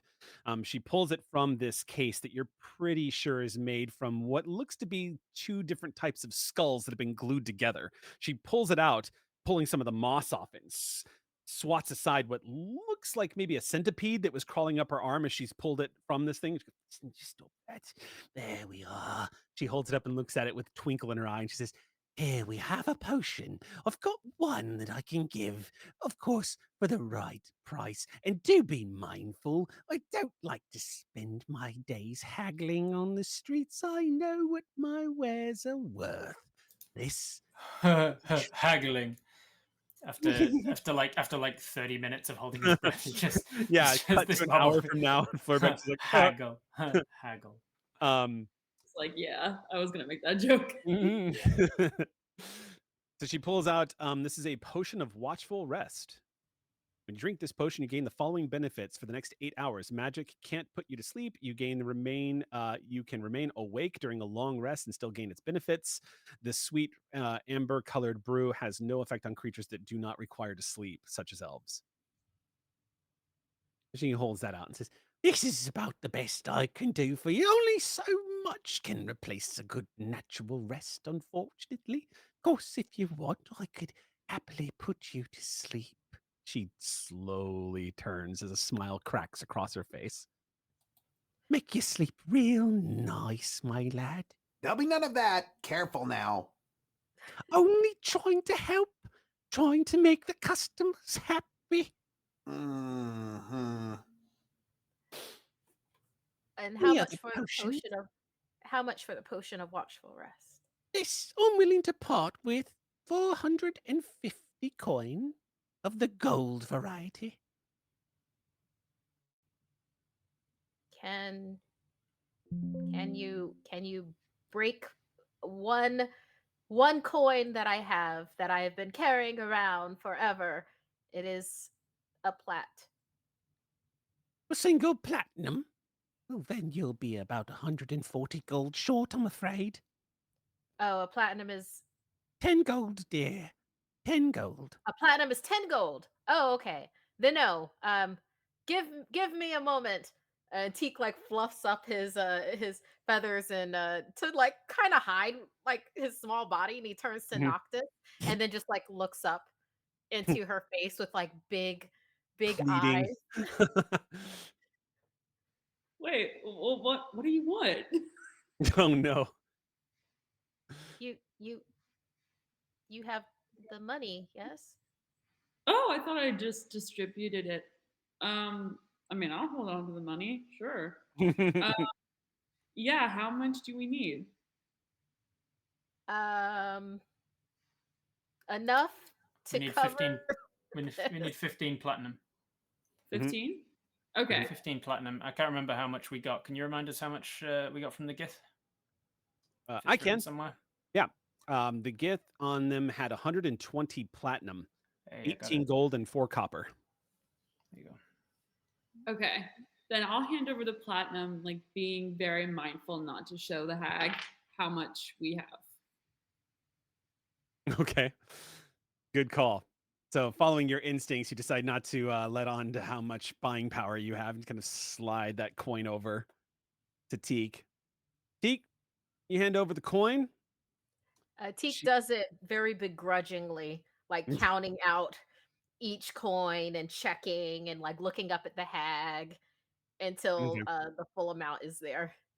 She has this beautiful, deep, dark purple ambient glow to her skin. She seems like night hags, of course, look like creatures of the night, apparently. She just sits there, like rubbing the side of her angular face, waiting patiently for the coin to be handed over. And then, as you do, she takes it and looks at it and says, "Yes, that'll do. I owe you 10 gold then. Hold on." She goes in, pulls out a pouch where you see other various insects crawl out. She pulls out a couple of coins and with big, long nails, just the tips of them hanging onto a small stack of gold coins. She drops 10 gold coins into your hands and then hands you a potion. There you are. This is, yes, indeed, this is a potion of watchful rest. This is a common potion that will essentially, you don't have to sleep for the next 8 hours. And magic cannot put you to sleep either. But you do still have to you still can't do any activity if you're going to gain the benefits of a long rest, but you can remain awake, making you Okay. very difficult to ambush or attack. Do we think any of us needs this right now, or should we hold on to it? I mean, the way I understand it is that it's not an insta long rest. It just lets you long rest without sleeping, which Mhm. is to say, you don't Correct. really get the benefits of the long rest until after whatever time you would normally sleep is, as well as not getting interrupted. Like if you take this and then we get into a fight, that's not restful time. Yeah. It's literally as it says. It's watchful rest. So it's just like, oh, we need to sleep. Somebody should be keeping watch, but we all need to sleep. So somebody just drinks it and can keep watch without worrying. Now then, I think you had an interest in my more rare items. Is that correct? This is not rare. You have something rare. Oh, yes, of course, my lad. I make all kinds of concoctions. What is the rare thing that you speak of? One that can give you the ability to commit wonderful forms of mischief, if you like. Would you like to see it? I want to see it. I want to see it. Of course you would. She reaches back down, and out of the double skull, you see she pulls out another vial. This one has like a deep purple swirl to it with gold flecks on the inside. She holds it up and says, "Yeah, a potion of clairvoyance. Perfect potion to use if you want to be naughty and hear and see things you shouldn't. Any enemies you want to spy on?" And Grandma here already hears things that you shouldn't. Teak looks at the potion of clairvoyance, looks over at the party, and is like, "Eh?" How much? Oh, discounted price since you've already purchased. I'll take 60 gold off the price. 900 gold. Should do How the much? trick. How much experience do what would I roll to see if I have any experience with how tricksy hags are? Obviously, the tone is like I might not already trust, but I would love to know the difference between seems kind of sketchy versus no. Well, that would These probably things be get an insight check. okay. Yeah, I would probably say that would be using your instincts to find out if she is trying to swindle and such. Perception. Okay. Teak, Teak, you've already gotten a sense that she's definitely the kind that would not, like as I said, shed a tear if you were to drink a potion that causes a tentacle to explode from your head. However, you still get the impression that she's on the level, at least when it comes to sales. Silvio, it's the thing with the thing about Sigil is that nothing about creatures that you encounter in the prime material plane necessarily apply to those who set up residence in Sigil. Here, again, you can run into a mind flayer that sells noodles on the side of the street. So any stereotypes you might be lingering in your head about how night hags operate, certainly ratified by what you experienced in the alleyway. This one, of course, is much more flavored to what you typically see in Sigil. And you get the impression that this night hag is just a straight up business person. Probably not looking to screw you over. Flurbex, you get the same impressions. She's probably just looking to make some coin here. And it doesn't look, considering the power of a potion of clairvoyance, what she just asked for probably isn't actually in the high price range for the power of the potion, is what you get. She probably did, in fact, discount it. So what she's asking for it is 90 platinum. Yes. Well, That would be a solid chunk of the platinum we have. I, however, not being suspicious, but now switching to a different mode, being that's still quite a chunk of coin you're asking for there. I think your coin's better spent on pastries. Let us all leave. In a fashion of, if we really want this, I don't want it handed over that easy. What do you all do? I'm basically doing a negotiation bluff here, but everyone has to play along if we are. Yep, that'll pay for a lot of pastries. Yeah, Flurbex is happily just following the rest of it. Yeah, actually, I think I could probably make one of those at home. So I don't really see the point in buying this from her.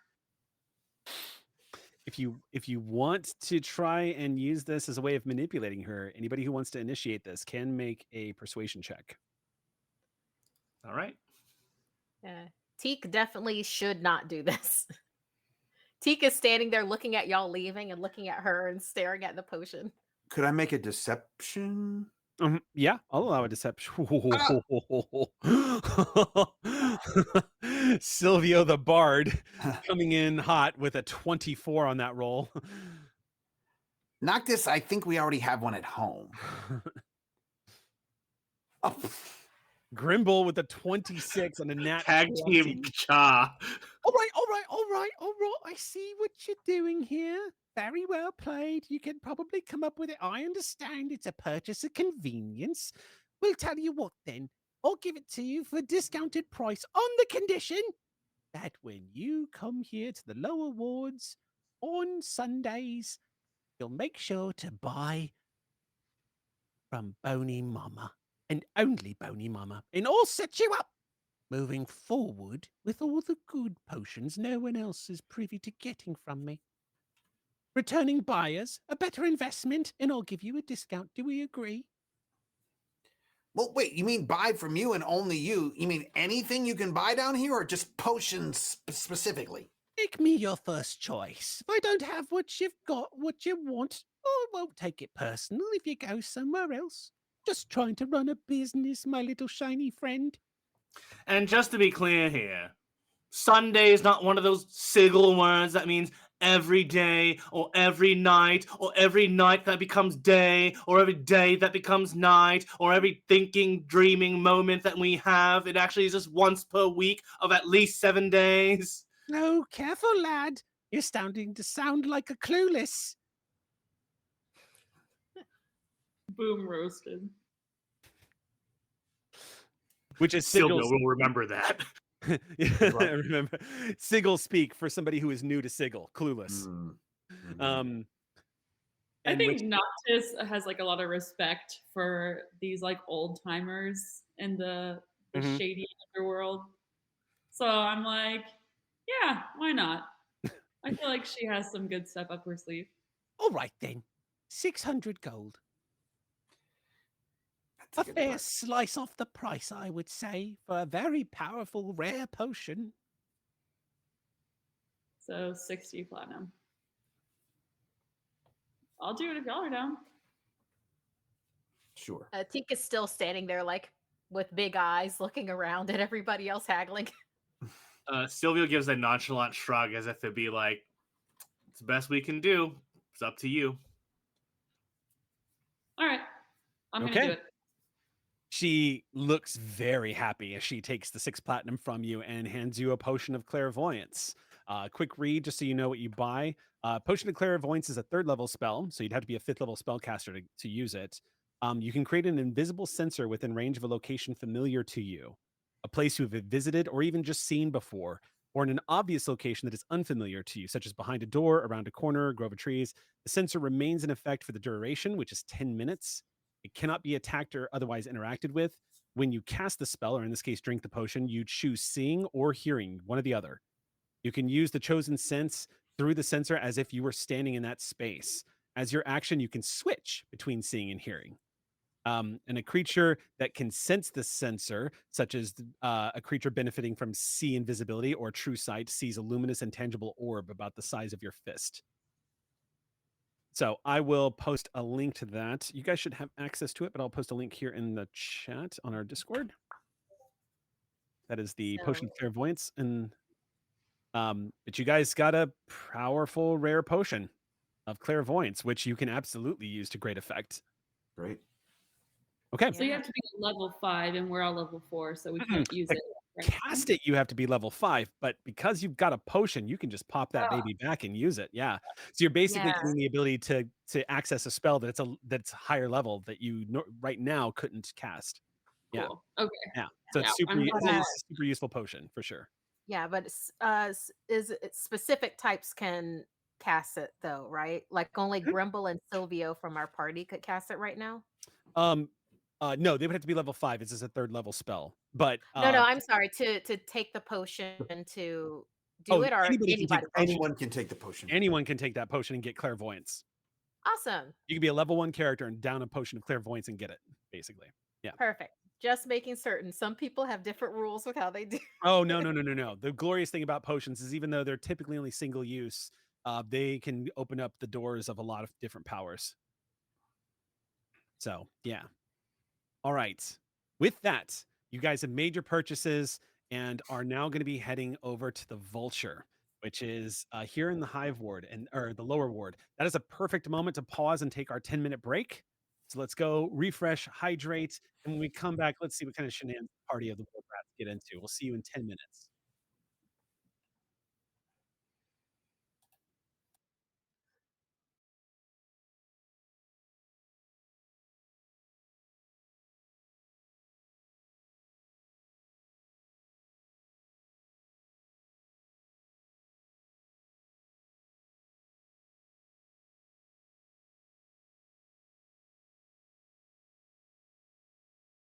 Idle Champions of the Forgotten Realms is a Dungeons & Dragons strategy video game that brings together D&D characters from the novels, adventures, and multiple live streams all into a single grand adventure. It is a deeply strategic game, and now Chris Dupuis is going to tell you how to play it.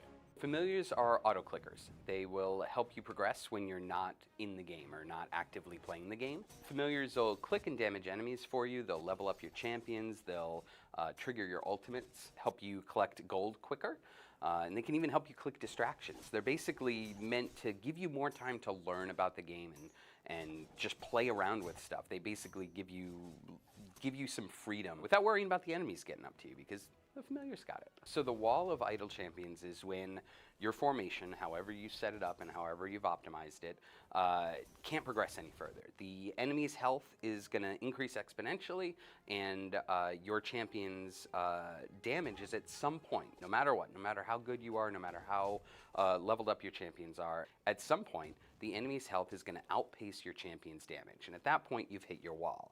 So when you hit your wall, if you're close to your goal, there's a bunch of items that you can use. There's potions and stuff that can help you push just a little bit further, but normally that means that the adventure is done for right now. So what you can do is you can reset the adventure, and all the gold that you've collected will be transferred into Divine Favor. Divine Favor then increases the rate at which you collect gold on the next adventure. So even if you weren't able to reach your goal during one adventure, resetting it will allow you to get further each time. And so resetting is one of the core elements of the game, in that it allows you to basically like bank all that progress you've made, put it into Divine Favor, and push further every time. So when you restart, all of your equipment, all of the characters that you have, that all stays, but everyone restarts at level 1, and you gain gold quicker, so you're going to be able to level them up quicker and progress further on your next adventure. And then that just keeps spilling into the next adventure to the next adventure. Every month we have a limited time event in the game. It lasts about 12 days, and that's your opportunity to collect and gear up event champions through play. So we're in year 3 of events, so we have 3 different champions, the year 1, the year 2, and the year 3 champion. The year 3 champion being the newest one. When you enter into an event and you play in an adventure during an event, you can not only unlock the champion, you can collect chests for them so that you can gear them up during the event for free. Events are your best way to level up and gear up champions, but if you miss the event, if you join the game now and you missed all the past champions, time gates are your way to collect and gear up those champions through play. So every 3 weeks, whenever there's not a limited time event going, the natural time gate will open. You'll be able to open up the time gates and choose from a selection of champions, and you'll be able to run through their event story and collect up to 2 gold chests for them. And you can do that as often as you have the time gate pieces for it. So if you've been playing for a while and you got a bunch of time gate pieces banked, you can open up a time gate and just gear up any event champions you have access to. The weekends in Idle Champions give you a different play experience. Every Friday at noon and through Monday at noon, we buff 5 different champions. And so if those champions are part of your normal formation, your formation is going to be powered up for the weekend. So it'll allow you to push a little bit further and maybe hit that goal that you've been unable to get to. So pay attention to the newsletters, because it will list the champions that are available. And during the weekend, if you add them to your formation, you'll gain the buffs from those champions. And then if you want to gear them up, we have chests with gear just for those 5 champions. Patrons are really high-level characters in the Forgotten Realms that will allow you to replay variants, but the wrinkle is they add a new level of challenge to those variants in that they only work with certain champions. So Vajra Safar, the Blackstaff, will only work with champions with a high constitution score, for example. But it'll allow you to go through and replay variants to collect patron currency and patron influence, which you can then use to buy unique items, including feats, and also power up your champions in both the patron variants and also in every adventure that you run. Feats are champion-specific buffs that give you a level of customization for your characters. You can unlock feats by opening up gold chests, you can get them through weekend promos, you can purchase feats with gems, and they allow you to customize the character based on how you want to play them. So if this character is going to be a tank, you can increase their overwhelm level. If they're working for support in the formation, you can increase the global DPS. So you can really customize the character the way you want to play with them. So we give away codes through a variety of methods, like through the live stream, through our partner streams, or through our weekly newsletter. Once you have a code, go into the in-game store and click on Unlock a Locked Chest, and that'll bring you up to the cryptex where you can put in the code and it'll unlock whatever the code unlocks. So we have a really great community on Discord. Our Discord is at discord.gg/idlechampions. We've got channels for spoilers, we've got channels for fan art, channels for discussions about the game, and the community members are just so gracious and accommodating with new players, and they really help players get a grasp on the game and learn how to gain a level of mastery.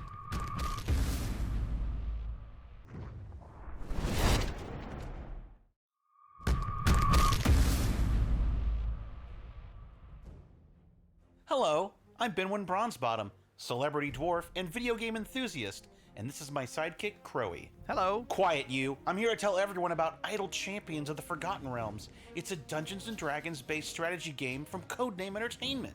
It's a management game with an emphasis on formation strategy, where you assemble parties of legendary heroes and send them on adventures through the Forgotten Realms. Heroes? Crowy, don't you mean champions? Players unlock legendary champions of the Forgotten Realms, like Dritz Duerden and the Companions of the Hall, Farida and Havilar from the Brimstone Angels saga, and many more. Assemble the best adventuring party possible based on your formation options, champion abilities, and the obstacles and enemies you face.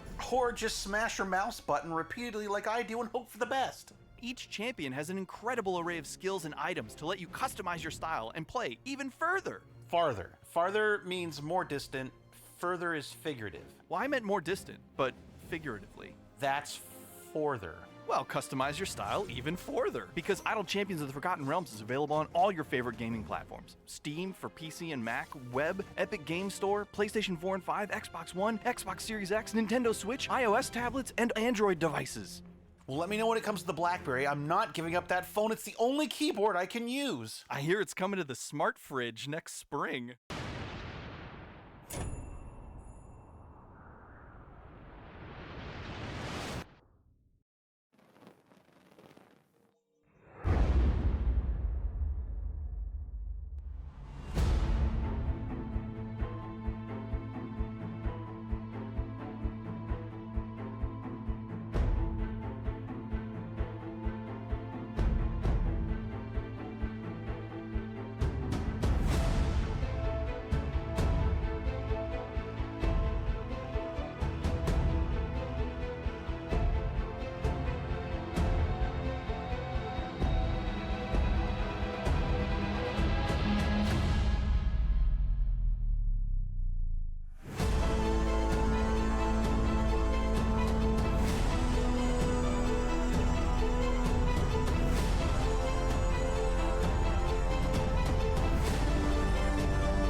Welcome back, everybody, to Ward Rats, a Planescape adventure, and we're going to jump right back in where we left off. You guys had just made a purchase from your new potion. I almost said poison merchant friend, but hey, you didn't see all of her wares, so you never know. Bony Mama, who's now become your favorite potion dealing NPC, and who is available to you all now here in the lower ward. But you managed to secure yourself a potion of clairvoyance, which is not a weak potion by a long shot. It was a little pricey, but you talked her into a discount. And now you guys are getting ready to head down to the Vulture, which is apparently a small gambling hall that's operating just off the beaten path here in the lower ward. Not entirely sure what you're going to find, but you do think it has something to do with this letter that was signed by someone named Balthuin. Balthi''UN.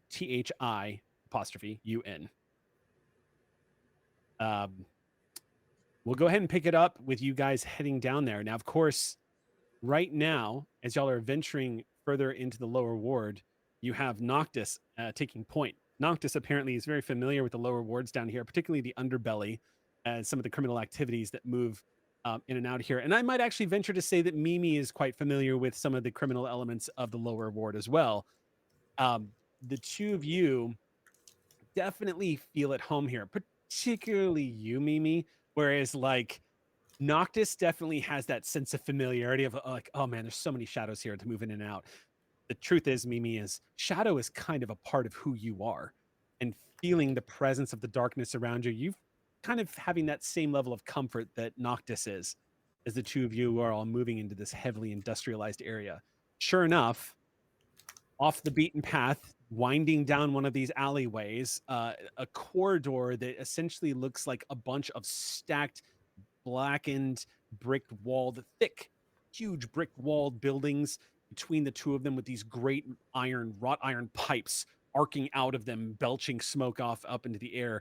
Very much a Tim Burton-esque sort of atmosphere of architecture that just kind of towers overhead, and in some ways looks a little difficult to conceive how it was constructed. Casting shadows, you can see from the glowing embers of a lot of the burning material that rains down both from the lower plane portals of this place and the industrialization of the lower ward. The glow is hellish as you all enter into this large alleyway. And at the very end, you see an establishment that looks like it's probably built in the basement of one of these factories. Who knows what they make, but these factories are so large, it's conceivable that someone's actually using a space in it, and the people who own the place don't even know. You see two large doors, and standing outside those two large doors, you see a bouncer, an Etten, a two-headed giant that is standing outside, dressed in what you have to imagine would be considered pretty upscale clothes for an Etten.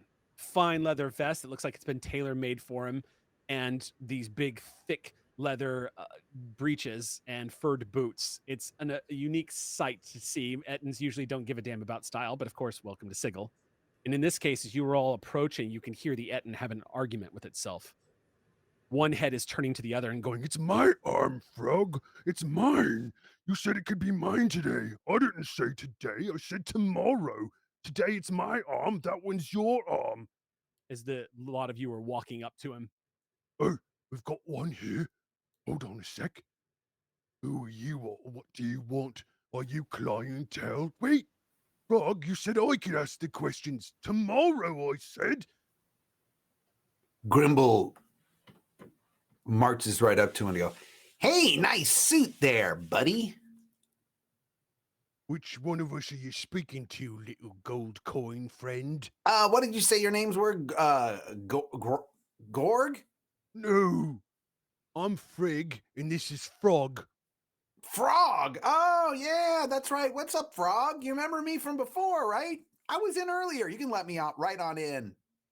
Frog squints, glances at you. If you want to make a deception check. I sure do. How do assists work on social stuff in Dungeons and Dragons? Dungeons and or Dragons. You could it's case by case basis. Typically what it does is if you're trying to assist somebody, it just throws advantage at them. If I remember that correctly, Robert, does that sound about right?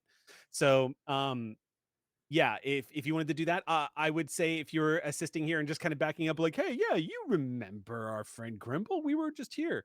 You can absolutely do that, and I would let Jason roll another d20. Yeah, I would like to do that in a instead of a doubling down. I'll be like, I told you not to come back. You know, I said you were done with that place, but no, you insisted on bringing us all here. That kind of thing. I So know. it's I just love it so much. So here's my second roll. Second roll, Ah, deception. even better. Oh, 24. Good Lord, you guys. Well, y'all are charisma machines, aren't you? Because you're a sorcerer and the other one's a bard. So the two of you teaming up, you can see the confusion starting to brew on both Frigg and Frog's face. Frog, do you not remember me? You don't remember the good times we had? Frigg looks over at Frog and says, You know this one? and Frog goes, Yeah. Yeah, I know. I know this little coin piece. We had dinner together one time, I think. That's right. We ate someone together, didn't we? We sure You couldn't did. have eaten someone, I would have been there. Well, then you should remember. Can we just kind of like keep Yes. walking Yes. by them as they yes. argue? You continue to, you basically deceive your way into believing that you belong here as the lot of you kind of move past them. Frigg and Frog begin to have a bit of an argument over who was there at dinner. How could I have not remembered? I was literally standing right next to you. I'm your left foot.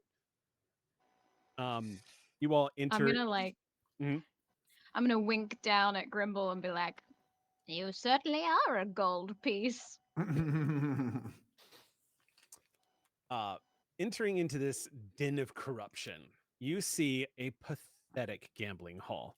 It looks like a couple of tables where people are playing poker and a couple of areas where people are rolling dice.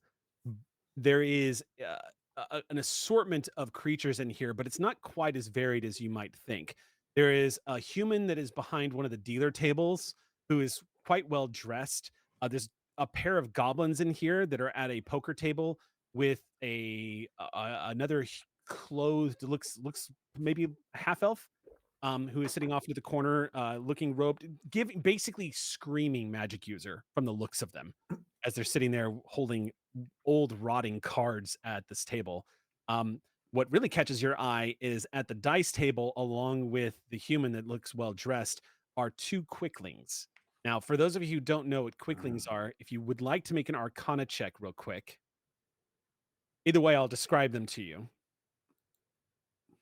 I know what they are, but Oh, that's true. Yeah, I don't know if Grimble Silvio knows. would know. The two, I mean, again, the reason why you might not be making this check is simply because it's Sigil. The sheer diversity and assortment of people and cultures that come through this town, sometimes it's actually hard to keep track of what you remember from your lives in the prime material plane and what rules apply to it here in the city of Doors. But for those of you who don't know what a quickling is, essentially what you see are two small, actually I could post a picture for you guys. I'll post this uh, in the chat here for the players. If you folks watching at home are familiar with it and you have access to D&D Beyond, the monster in question is Quickling. Post that. Oops. But I will give a description either way. These are Quicklings. Posted. They are tiny. So it looks like they are maybe about 1.5 feet tall.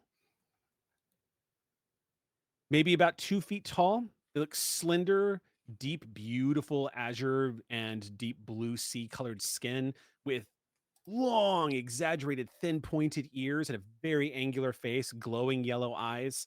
They look like they're decked out in a combination of leathers that could be made out of butterfly wings and actual skin of some kind. So it's a beautiful attire. They all have little swords on them as well, and a very sour disposition on their face. They look like they're ready to stab anything that moves as they're sitting there playing at the tables with dice. Their hair is long and pointed, comes to a thin, swooping, flowing point at the very end. When you all walk in, the entire room slowly turns and regards all of you. Like all activity stops. all conversation stops as you all enter the room.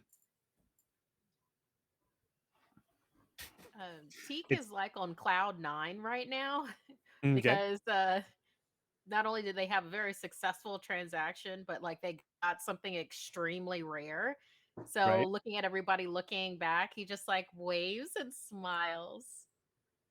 Noctis is just going to do her best, like stone faced, I'm going to stab you in the throat stare and hope that Okay. I think Mimi immediately puts on her like sweet old woman persona and will like keep up kind of the act that Grimble has already started and just hunch over a little bit further and lean a little bit more on her cane and just say, so we're going to gamble my pension, is that correct? I don't understand these games, but thank you for taking me here. And just sort of like just try and play like Beautiful. woman who's easy to swindle. You're making yourself a mark, basically. Yeah. Okay, so make me a deception check, and 25. 25. Y'all are having bestial rolls. My gosh, these are monster rolls. Okay, 1 second here. Okay. This is what Mimi is good at. Okay. What do you do when all your NPCs don't have insight skill for damn? Okay, the demeanor of the room shifts a little bit. As you say this, you say it feels a bit like when you first walk in, it feels a bit like Inception. Like every single person in the room gets quiet and there's a sense of danger as they all stare at you for a second, like you've just been outed. But the moment it comes out of your mouth that you're just a kindly elderly woman that's looking for a place to absolutely just dump her inheritance or whatever money she has left, the disposition of the room shifts a little bit. The Gobos, of course, immediately crack wide grins as they look at each other. And the man who is dressed well stands up so quickly that the back of his chair makes that loud, like screeching noise across the hardwood floors as he stands. Madam, we can help you over here at this table if you'd like to play a game of dice. Oh, yes. Help me over there, dearie. Come on now. Come on, let's go. I hold up my little hand. Okay. And I just like half lean on it and just continue to look so old and frail, just emphasizing all of the qualities of Mimi. Over this way, Mima. All right, 1 second. I'm having to make some rolls here. This chair is very low down. My knees, they aren't what they used to be. And see. All right. Robert is next. Can't we get a higher chair here? Okay. Shannon. Okay, I'm going to make a note of this. 1 second. I don't think I've... quick reminder as we enter into the scene, if you, the audience at home, wants to help support the stream and you want to kind of help the PCs or even maybe mess up with them a little bit, you can donate channel bits at any point. If we hit a certain threshold, channel bits can have an effect on the game, from giving inspiration points to the party as well as invoking a random encounter. This is Twitch bits, not channel points. Yeah, not correct. Not channel points, Twitch bits. Okay, so I've got a few more rolls here to set this up. Okay.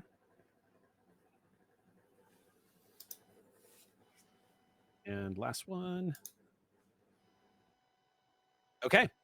I knew it was Mimi will like extend her hand over to the well-dressed gentleman. Hello, I'm Mima. You are? he takes it and he does the gentlemanly thing as if he's going to kiss your hand, but he holds himself above it without making actual contact. And with a grin, he just smiles at you and says, "My dear, You, of course, may call me Balthian. I am the owner of the establishment, and very, very happy to make your acquaintance. You're always welcome here. May I offer you a seat at the table? There's plenty of room. Yes. I already sat down. Ah, so you have your eyes are so intoxicating. I did not notice. Oh, you charmer, you charmer, you. Now, how does one play this game? Oh, it's a simple game of chance, really. And he pulls out two six-sided dice, and they look exactly like the pair you pulled off of the dead Gith in the alleyway. And he sets them down and says, it's a simple game, really. And he starts explaining the rules of craps, essentially, and shows the table, shows the numbers at the table, placing bets on which numbers to be rolled and such. It shows a very sus-looking wheel at the end of the table that looks like it has long been used to the point where it probably needs to be replaced. Is this guy a human? He looks human, yeah. He is one of the things that you notice about him is he is missing half of his left ear. Looks like it's been completely cleaved from his side of his head, scarred up real nice. He invites everyone to take a seat at the table, and he says, "You're just in time too. We're about to start the next round, so feel free to place your bets if you would like to watch perhaps the first round to see how the game is played." Noctis is just going to kind of hang back in the shadows and watch. Noctis. Yes. Since we walked in, Flovex just immediately just went off to the side and kind of stuck to one of the outer walls so that he can just watch the whole room at once. He doesn't like drawing attention to himself. Okay. Noctis, you step back to find like a darker corner to watch all of this. Do me a favor and roll me a stealth check. And you get to do this with advantage.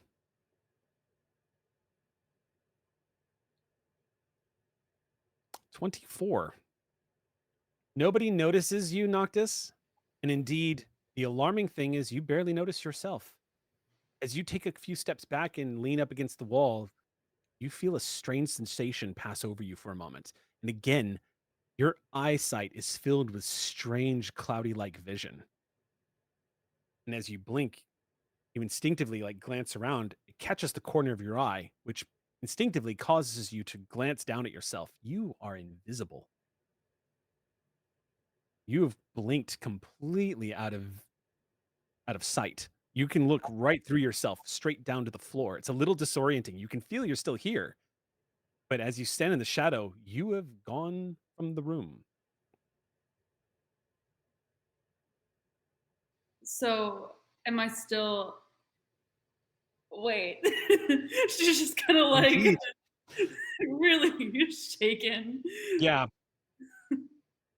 Mm-hmm. So she's still in the room. She's just You touch the invisible. walls, and you can feel them.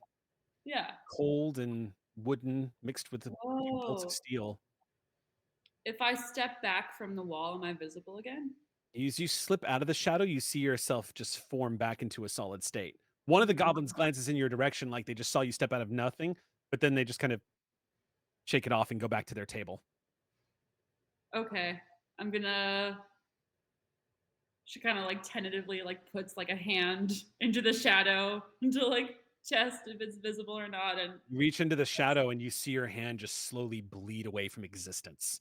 It's almost like a watercolor getting smeared across a paper until there's nothing left. You hold your hand out. You cannot see the end of it as you put it into the shade. Noctis is like, I gotta get this for my house. This is great. So she like slinks back into the shadow. You bleed away. You're simply not there anymore. However, you're aware of yourself, but the room seems to be unaware of your existence right now. At least your party is assuming you're still there, but anyone glancing around does not see you. Cool. I'm just watching. Okay. What would you all like to do? You're at the table. He's going to start the first round of bets. I think Mimi's just going to keep up the act to let the group do or find the information they want to find. Right. Knowing that like Sylvia is going to be creating, talking and finding information, whatever it needs to be, and I'm just going to keep this guy distracted with the idea of like getting all of my money, basically. Okay. Allow the group to do what they need. Real quick, as this is happening, I want everyone to make a perception check for me real quick.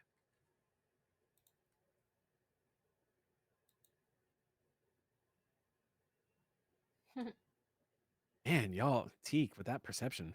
Goodness gracious. 16. Okay, so Teak and Silvio. Grimble, you got a 14. Noctis with an 11. And Mimi with a 22. Okay, so Mimi, Silvio, and Teak. Yes. You don't know how you know this. And that into itself is alarming. But you just know. You just know there are other vials of that mist in this room somewhere. It's a strange knowledge that pops into the back of your minds without explanation, but you can feel its presence in its pure form. Somewhere in this room, or at the very least close by, in the immediate area, you can sense its presence. You can feel it here. And it's a strange, discomforting feeling. It feels almost like you're on the verge of disembodiment. Like you're tipping on the edge of being pulled from your own body and gazing into yourself. It's no other way to describe it. Like there's something tugging at the tether of your soul, pulling it just a little further out from your body itself. You don't feel like you're in any danger, but it is the sense of like otherworldly, other plannerness about it. Teak completely gives into that feeling. With a 24, does anything happen with completely going into that feeling? You kind of zone out for a sec, Teak, and focus on what you're like, wait, what is this? What is this? Being a monk, you're able to sort of turn your perceptions inward for a moment and focus, listening to your breathing. You don't know what it is, but you do know the presence of that strange fog. There's more of it here in this place. What the significance is or how that's manifesting, you're not sure. How you know this, you're not sure, but you feel it. It's here for sure.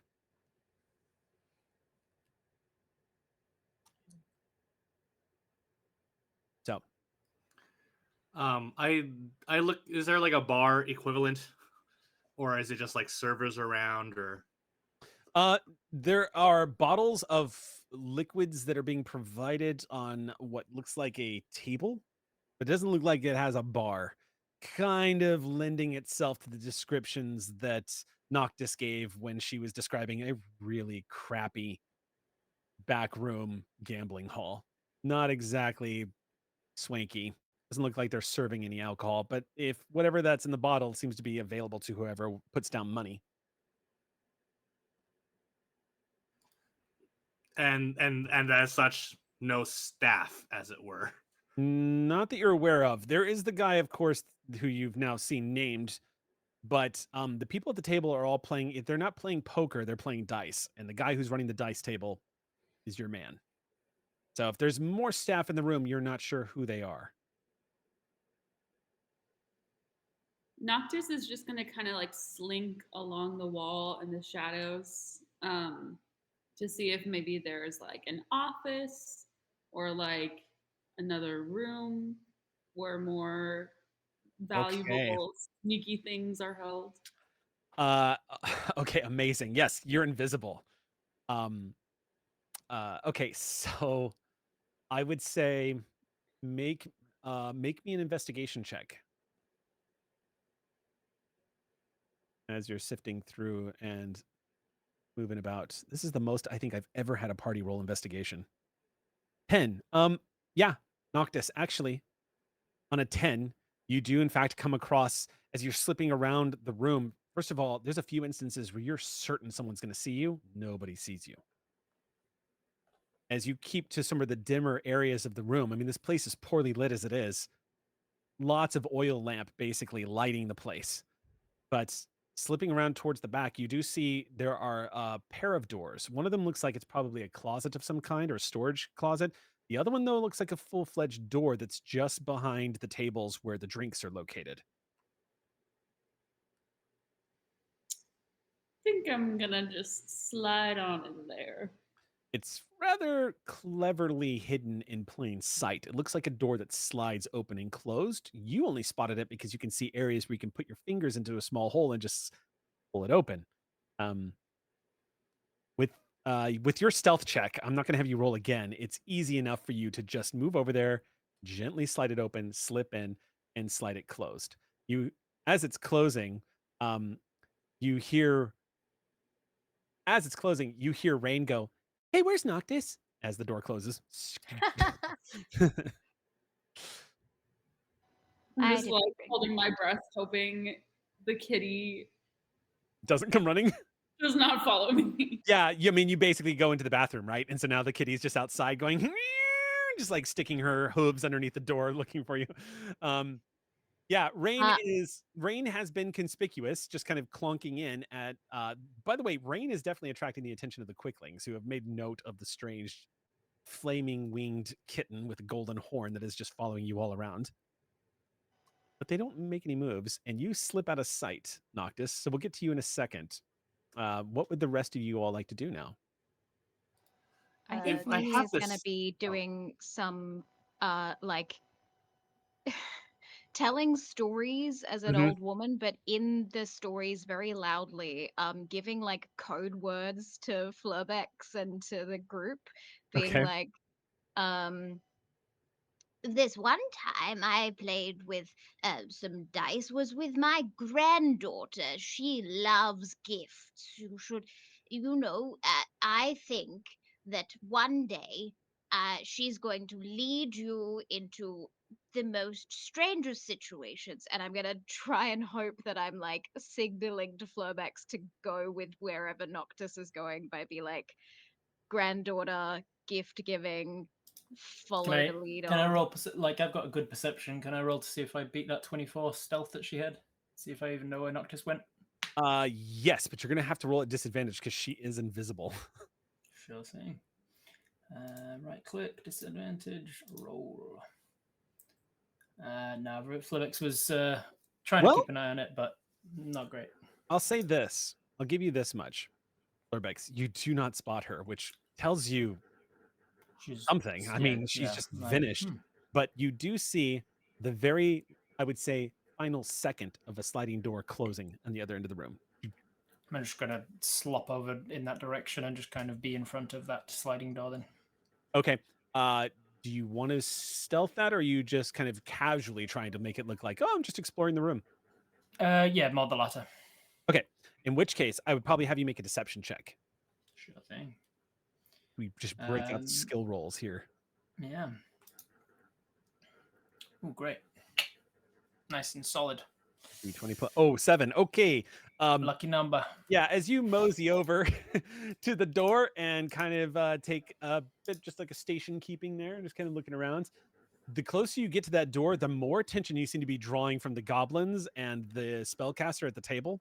Even the quicklings start to side eye you a little bit, like everyone's noticing you getting closer to that door, as if it is something of importance. Mm-hmm. But you catch people are glancing at you right now, Flurbex.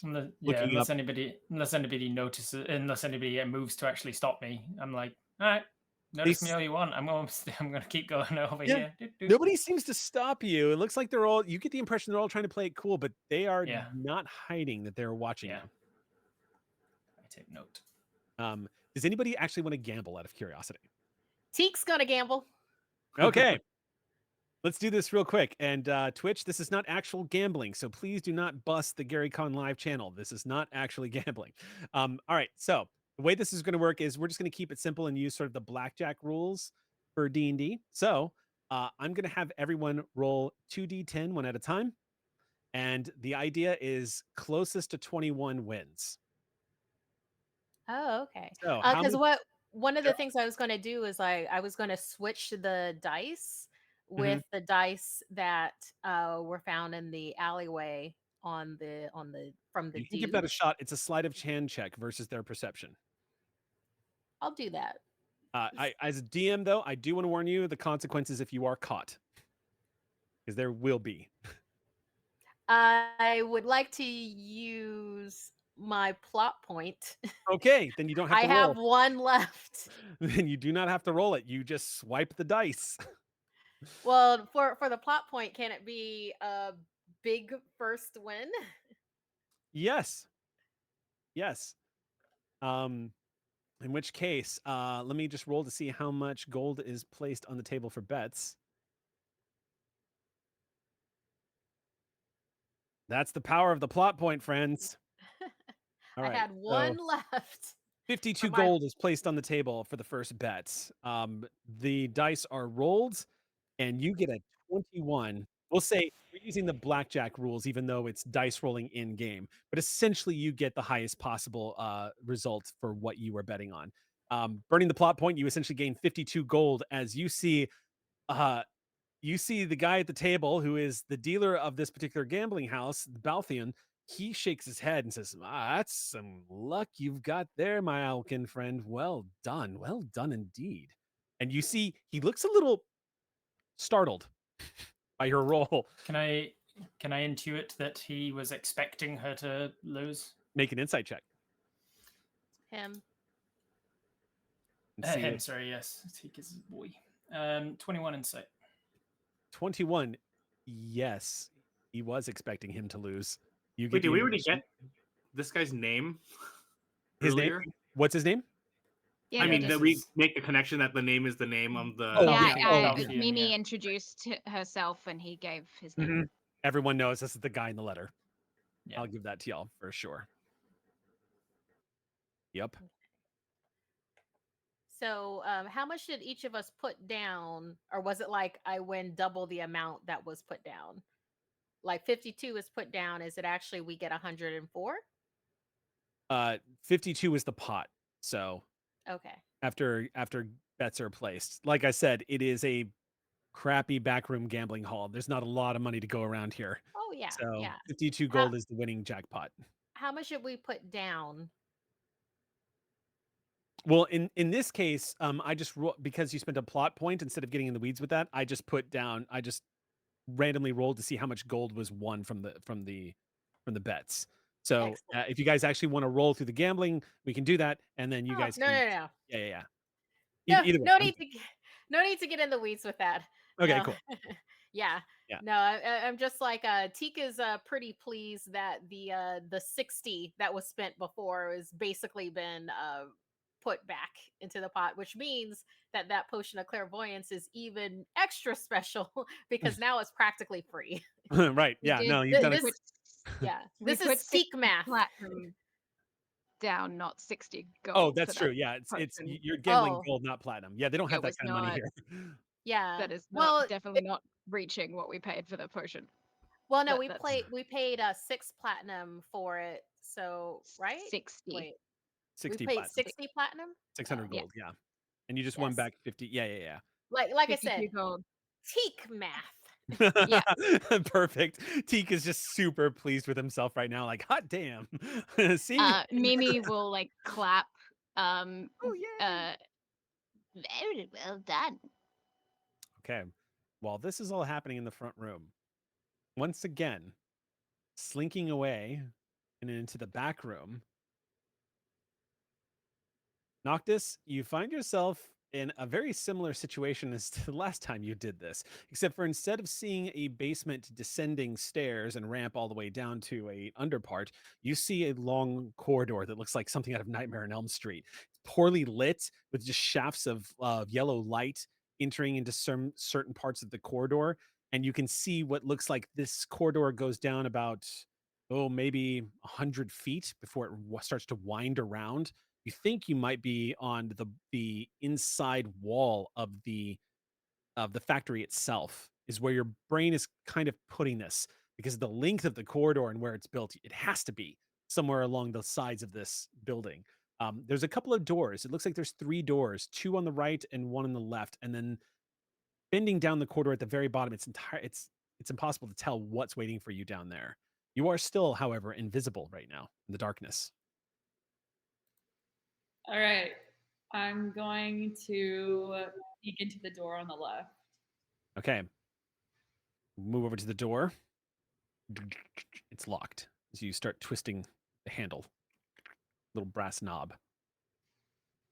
Okay, I'm gonna try the two on the right to see if any are unlocked. One of them is. The first one that's just across from the one on the left, also locked.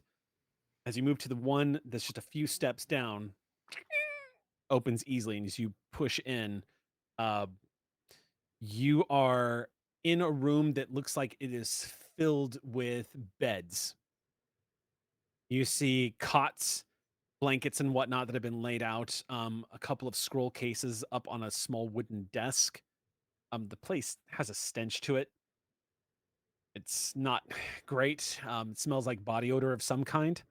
But it looks like some kind of barracks in here, like where the majority of maybe the group outside sleeps. Bleak and dark. There's a single torch that's burning pretty low on the wall. Interesting. Okay. So I guess they have like a room for people to stay if they've played too long or drank too much.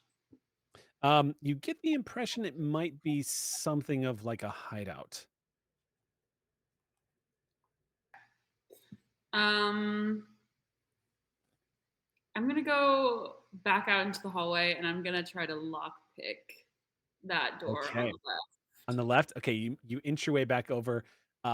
1 second here, as we're at 250 bits. So thankfully, luckily there's no random encounter being rolled right now. But I am going to have you make a quick perception check.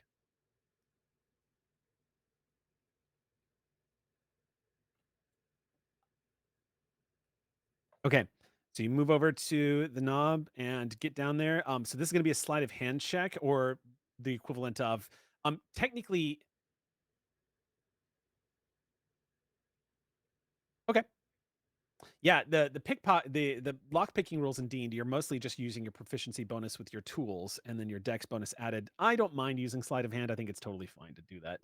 In this case, you get down there and pull out a couple of your lock picks and insert right into the keyhole. You can hear a bit of the clicking noises it makes as you try to fiddle with it a little bit. Xanathar's guide gives a bunch of optional rules Oh, for does it? using I haven't. sleight of hand and things. Yeah. Oh, It says okay. it says if you're proficient in both sleight of hand and an appropriate tool, for instance, Then you in can this use case it. thieves tools, then you use sleight of hand with advantage. That makes sense. Oh, with advantage. Do you have Yeah, sleight because of you're hand? proficient in two different things. Yeah. Do you have sleight of hand? Out of curiosity, Shannon? I think you do on your character sheet. You do? Yeah, I do. Okay. Mhm. Then roll a d20 again. Okay. Since I know that So with advantage or not? Yeah, this is you should have rolled with advantage as it turns out. So go ahead and roll a d20 again, and we'll just add it to what you just rolled. Oh, okay, cool. So you got a 10, and on the second roll you got a 15. Okay, in which case you succeed. As you're slipping it in there, it takes a few seconds. It's not that it's a sophisticated lock, but you can tell that this has been poorly taken care of, and the rust is actually fighting you a little bit. There's a very satisfying clicking sound as the knob loosens up. You pull that sliver of metal back, slip it back into your pickpocket case, turn the knob, push it open. As you push it open, your nose is filled with the stench of rot. Hmm. It almost causes you to instinctively gag right there on the spot. It feels like, I mean, it's that kind of rot where it's like an unrefrigerated morgue on a summer's day. You find yourself like wincing away, and it immediately instinctively fills your body with a little bit of trepidation, the stench of death at this magnitude. What's even more disconcerting is when you push it open, it looks like there's nothing in the room itself. Instead, what you see is another door. This one looks quite different. It looks like it's made out of iron. It is on what looks like a decline, like a stone ramp leading down about maybe 15, 20 feet, where you see an ominous looking iron door that has a simple handle on it that is closed. What could be behind that is kind of causing your instincts to fire off. And I'm seeing you laugh, which means I'm guessing you're going to go open that door, aren't you? Well, like, should I? No. But do I want to? how far between the secret door and where she is now, and would the stench, as strong as you've described it, have come to Flurbex? Because that is a stench that he knows very well. He has Yeah, eaten a lot of things. I would say it'd probably take a few moments for it to reach you, but yes, that is a valid point considering your closeness to the door, and the smell of decay is actually something that Flurbex is quite acquainted with. Yeah. I would say probably in the next round, I would let you Yeah, roll with sweet. advantage on a perception check to see if you pick up on it. And to quote my best friend Sam Delev, Shannon, always do the bad idea. Great. Then that's what I'm gonna do for sure. But can I Okay. do some investigating of the door to see? I don't know if it's locked. How like sturdy is it? Okay.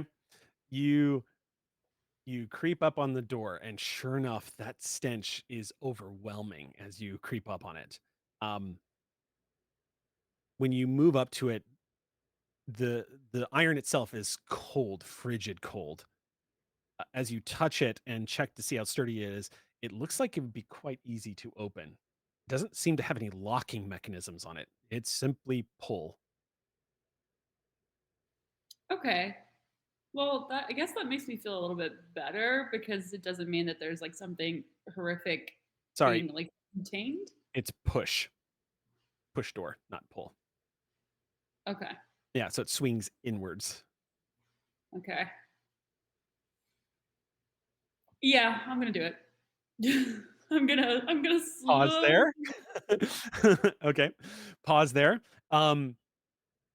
Upstairs, you guys are having some good times gambling.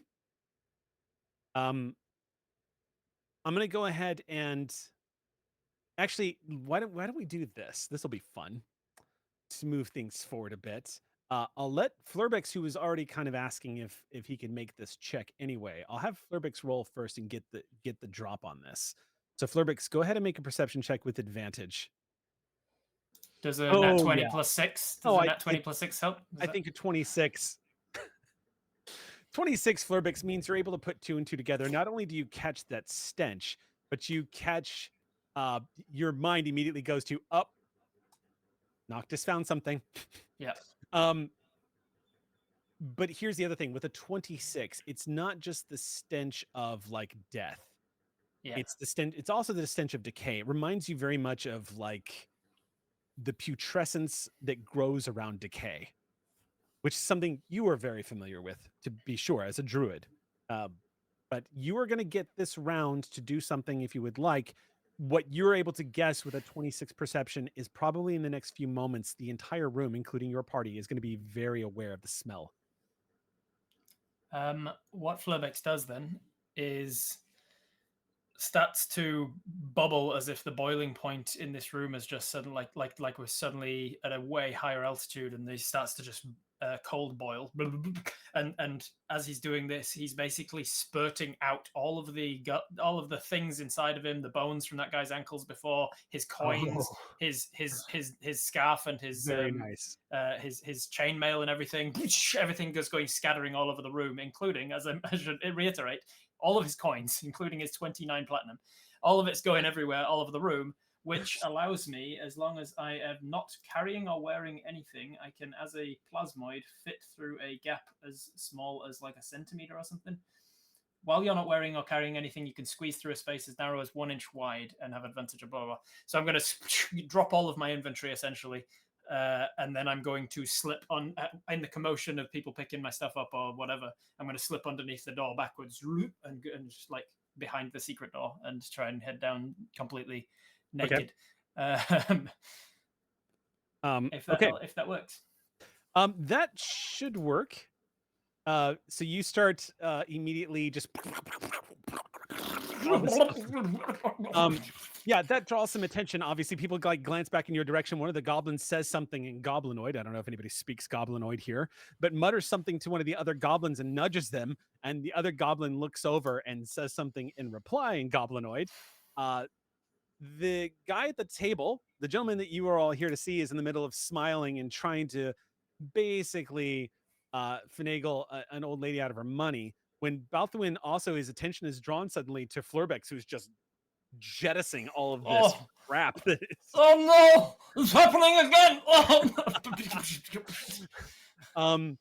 That is actually going to be a great point to cover the stench that starts to fill the room. Yeah. As all of a sudden everyone starts becoming aware of this pungent odor. It was hopefully serving two purposes. People think that Flurbeck's exploding is what the smell is, and people also get distracted by all of the coins and stuff. Excellent. Okay, yeah, it seems to have the desired effect because no one immediately responds to the stench thinking that something has been burgled per se. And instead, everyone on the inside kind of puts their hands over their mouths and whatnot, except for Balthuin. He slowly rises and is staring at you, and he looks suspicious. Like he's trying to decide if that's coming from you or not. He seems to be a step ahead of his compatriots as he's gazing at this, and he goes, "What the hell's?" As he's watching this happen. What is everybody else doing? In a hope to, one, based on the instinct that you said earlier about it feels like there are other vials here, I would like to use my prestidigitation to play the sound of a vial glass cracking as obviously as possible. A vial glass cracking? Yeah, like as if someone dropped it to the ground and it broke. There's no mechanical advantage here. This is just the reason I can even make the sound. There's no I don't have an illusion spell or anything. It's just hoping to, in the chaos, make it like something else for people to be concerned about. Right, you're trying to cause a bit of a distraction, as it were, and especially a distraction that will give away anyone who may think that their own is at risk. Okay, one sec. I'm going to check. I don't think prestidigitation has a verbal component. Oh, it does. Verbal and semantic. So the reason why I looked that up is because unless you're able to mask what it is you're doing, people will have a chance to find out that you're casting magic. It's not a good chance. You can certainly whisper the incantation as you're using the semantic components, but there is a chance that someone's going to spot you casting spells. You know, I do have performance 6, and my character does have a background in acapella. I am going to do this. Okay. I am going to partially clever at volume be like, Flurbex, no, I told you not to eat that, loudly, but within like that rambling to drop the real word at a much lower pitch, much lower tone. So I am trying to like, Flurbex, no, why can't I? Don't spill that everywhere. That's very rude. You shouldn't be doing that. Sound files, you know, like. Okay. Is there a way to aid this by Teak standing up on the gambling table and shouting out, "Roll them bones"? Yes. Here's the caveat, though. There is so much chaos suddenly happening that inevitably they are going to be deeply suspicious that shit is going down, as they say. So, in that case, I'll have you make a deception check, but it's going to be at disadvantage. So they have a chance of really uncovering that they're being robbed here or burgled, but it's not a great one. So whoever wants to take that role, I'll let you do it. I think we give it to the bard. Oh yeah, what's up, Graham? You want to do something? So would I know that what Flurbex is trying to do? Because I'm happy saying that you guys. I mean, you guys. We've been together a couple months, and you know that Flurbex only drops his stuff if he needs to squeeze through a small gap. I'm right. You might not know. Well, I mean, I guess I could be. What I wanted to do was to add to the illusion or delusion that he's causing the smell. Okay. It's like, it'd be like, Flurbex, you did it again. That smell. Okay. That's part of my deception. Okay. Okay, I tell you what, since you're all working in tandem here, and because you're all quite good at deceiving, you are in a den of thieves. So they would be suspicious. It's pressing your luck because of how much is happening suddenly all at once, and they are going to be suspicious of all of this. However, because of y'all's extraordinary skill at charisma and deception, I'm going to remove the disadvantage from this check. Especially because your sorcerer is also chiming in. So go ahead and make this roll. Nice. 21 from Grimble. Okay. Is it just anyone who wants to be part of it? Well, so what I'm going to do is I'm going to go ahead and say, make me your deception check here, Quincy, and see if Silvio. God damn it. Okay. So the good news, though, even though your deception check fails, I'm going to have them roll perception at disadvantage, because the truth is everyone, especially your Owlkin jumping up on the table, who's super excited about the gambling, and then your sorcerer, who is doing quite the good job at convincing everyone that Flurbex is having a digestive issue right now. We're going to say, I'm going to make their perception checks real quick, or their insight rolls, which are not going to be okay. One. Remarkably, the confusion doesn't seem to ignite immediate suspicion. Now, at the table, Balthawin is deeply overstimulated by all of this. You can see him glancing about, and then he looks at the Owlkin jumping up at the table, and he goes, "Get off!" He starts shouting at you to get down. Get him off of there! And as this has happened, no one's drawn blades. No one reacts like things are going down just yet. And at the moment, in the other room, it would appear that despite the overwhelming stench that is flowing out from that secret door, it would appear that Noctis has been covered for the moment. However, I'm going to go ahead and say that at this moment in time, the party, again, as you have all adventured together for quite some time, you were all aware that something is going down and that someone needed cover, and that a ruse is being kept up right now. So everyone's on the same page that something is up. Now, down from the table, dearie. I get so excited. I know. We're gonna get you this pension, Mima. I'm so sorry, good sir. You were teaching me about the dice. Teak gets down off the table. Okay. Yeah. Has the dice from the alleyway in his claw. Okay. Sounds good. I'd like to suggest to Balthuin here, this can take some time to clean up. Might it be best to clear the room before anyone the noxious odors here adds to anyone's illness and adds further noxious odors? They are encouraged to keep and take whatever winnings they've found. There is just in their own interest here. Basically, I'm trying to be I'm not trying to cheat and steal from anyone here. Maybe we should just clear the room. Okay. Trying to solidify the lie. All right, while this is happening, door pushes inward. You hear the groaning of protest from the steel hinges, and you slowly push it and are met with inky blackness on the other side. It's total darkness. A little bit of the light from the room that you are in creeps into the edges, but you see what looks like a cavernous descent that starts to spiral down a little bit, and the smell hammers you in the face at this point. Like you're getting a full mouthful of this stuff right now. Taste it on the back of your tongue as you kind of push it away. Make me a Constitution saving throw, if you would, please.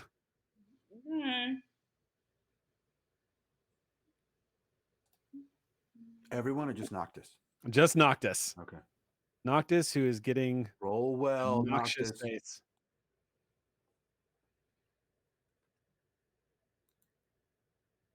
Okay, you managed to not get sick. You managed to keep it together. You've been in Sigil for a while. You've encountered some pretty nasty things. You keep your focus and manage to keep it together. As you are putting your hand over your mouth and gazing into the dark, something disconcerting meets your visual range. The walls begin to move suddenly in the inside of the cavern. They seem to. You can't tell if are they insects. You're not sure, but the walls just seem to shift suddenly. Okay. I'm trying to decide what she would do. Well, I can tell you. I can give you some direction if you would like to know. If you'd like some hints. I'll take a hint. Roll initiative. Oh, That's one no. hell of a hint. You can roll Uh-oh. initiative. Um, on Oh, a no. 4. Okay, 1 second here. Oh boy. Can Here we I? go. I'm on her side of the door now. Can I be running in? And should I roll initiative too? Sure. I'll have you roll initiative as well. That's what I get for opening the creepy door. Nice. Flowback with an 18. Okay. With an 18. Okay, so okay, let me just double check what your initiatives are here. So Flurbeck's got an 18 as you slip out. Your initiative, Noctis, was a 4, which is unfortunate. Get it? Um, 1 second here as I need to edit this. I know, I'm sorry. Y'all are just all gonna have to take wisdom damage from that. I think in the meantime, I've like turned to Grimble and just kind of like given the eyes and the nod of like time to strike if they're in trouble. Okay. Okay, they roll a 0 on their initiative. So this is what happens. Okay. You're gonna start your turn. Yeah, y'all are all gonna be under like it's about to hit the fan here. Flurbix, you've managed in the chaos that's happening outside in that brief second where nobody had their eyes on you, you slipped out through that door and closed it. You can hear the door opening down the corridor. The door to the left is about 40 feet away in the corridor. So it's just after the comfortable movement range of a single round action. But you can hear the beginnings of something taking place in that room. And you can definitely pinpoint that that is the place where this wretched stench is coming from. And it's me up first. Yep, There's you are. something happening. Yep, and Alrighty, you'll be happy to know, Shannon, that even on a 4, you are still going before they are, because they rolled pathetic. So I will just dash some action so that I can get there. I've got 30 feet movement, so I'll just slop down the sort of rolling down the corridor. I'm a lot quicker, more nimble now that I've got my chainmail in me and stuff as well. I'm also more stealthy because I don't have my chain shirt on. Right. So I'm just slopping down the corridor. There's only 2 things that have survived inside of my person. That were both less than an inch wide, and that is a golden tooth and a gilded acorn. Okay. And those things are still within me as I slop down the corridor. I go 60 feet, so you said it was 40 feet. So I get to the room with 20 feet to spare. What do I see in the room? You turn the corner and you see, pulling back instinctively, you see what looks like an empty doorway with no one standing in it. And you see the unmistakable sign of what looked like to be oozes. Oh, these friends. Puddles of ooze just starting to crawl off the walls and reach out. This like boiling pools of slime reaching out, trying to grab at whatever just opened the door. You can see there's a couple of them, so many of them slinking off the walls that it looks like the walls themselves have come to life as these gray oozes are just. And Noctis is still invisible at this point? Yes, you don't see Noctis. You just see this open door and oozes are coming out of it. Flurbex speaks Primordial and speaks in Primordial and says, "Oh, hey friends, have you seen my friend? Have you seen my friend around?" And gives like a brief description of Noctis. They don't seem to respond, but they do seem to be aware that you are there. And funny enough, that's actually where we have to stop. No. So when we come back next Monday, I have a feeling that all hell is about to break loose inside of this gambling hall as we have 2 groups. The party is split and there's all these oozes coming off the ground. The worst part is I will say this, Noctis, the oozes seem to be aware of you, as even though you are invisible, they seem to be very much aware that you are standing right where you are. So I love that I've just turned to Grimble and been like, time to act. Yeah. Oh man, Great. could not have been better. This is just another example of how just party coordinated and in sync everyone is. Y'all are all aware that something is about to go down. When Can I say one thing really quick? Yeah. Right when you turn to Grimble, you look at his face and he's got this look of horror on his face. And he goes, no, not again! It's the And his face mustache. shield comes down, and his head turns around. As the And you get paladin the feeling that screams.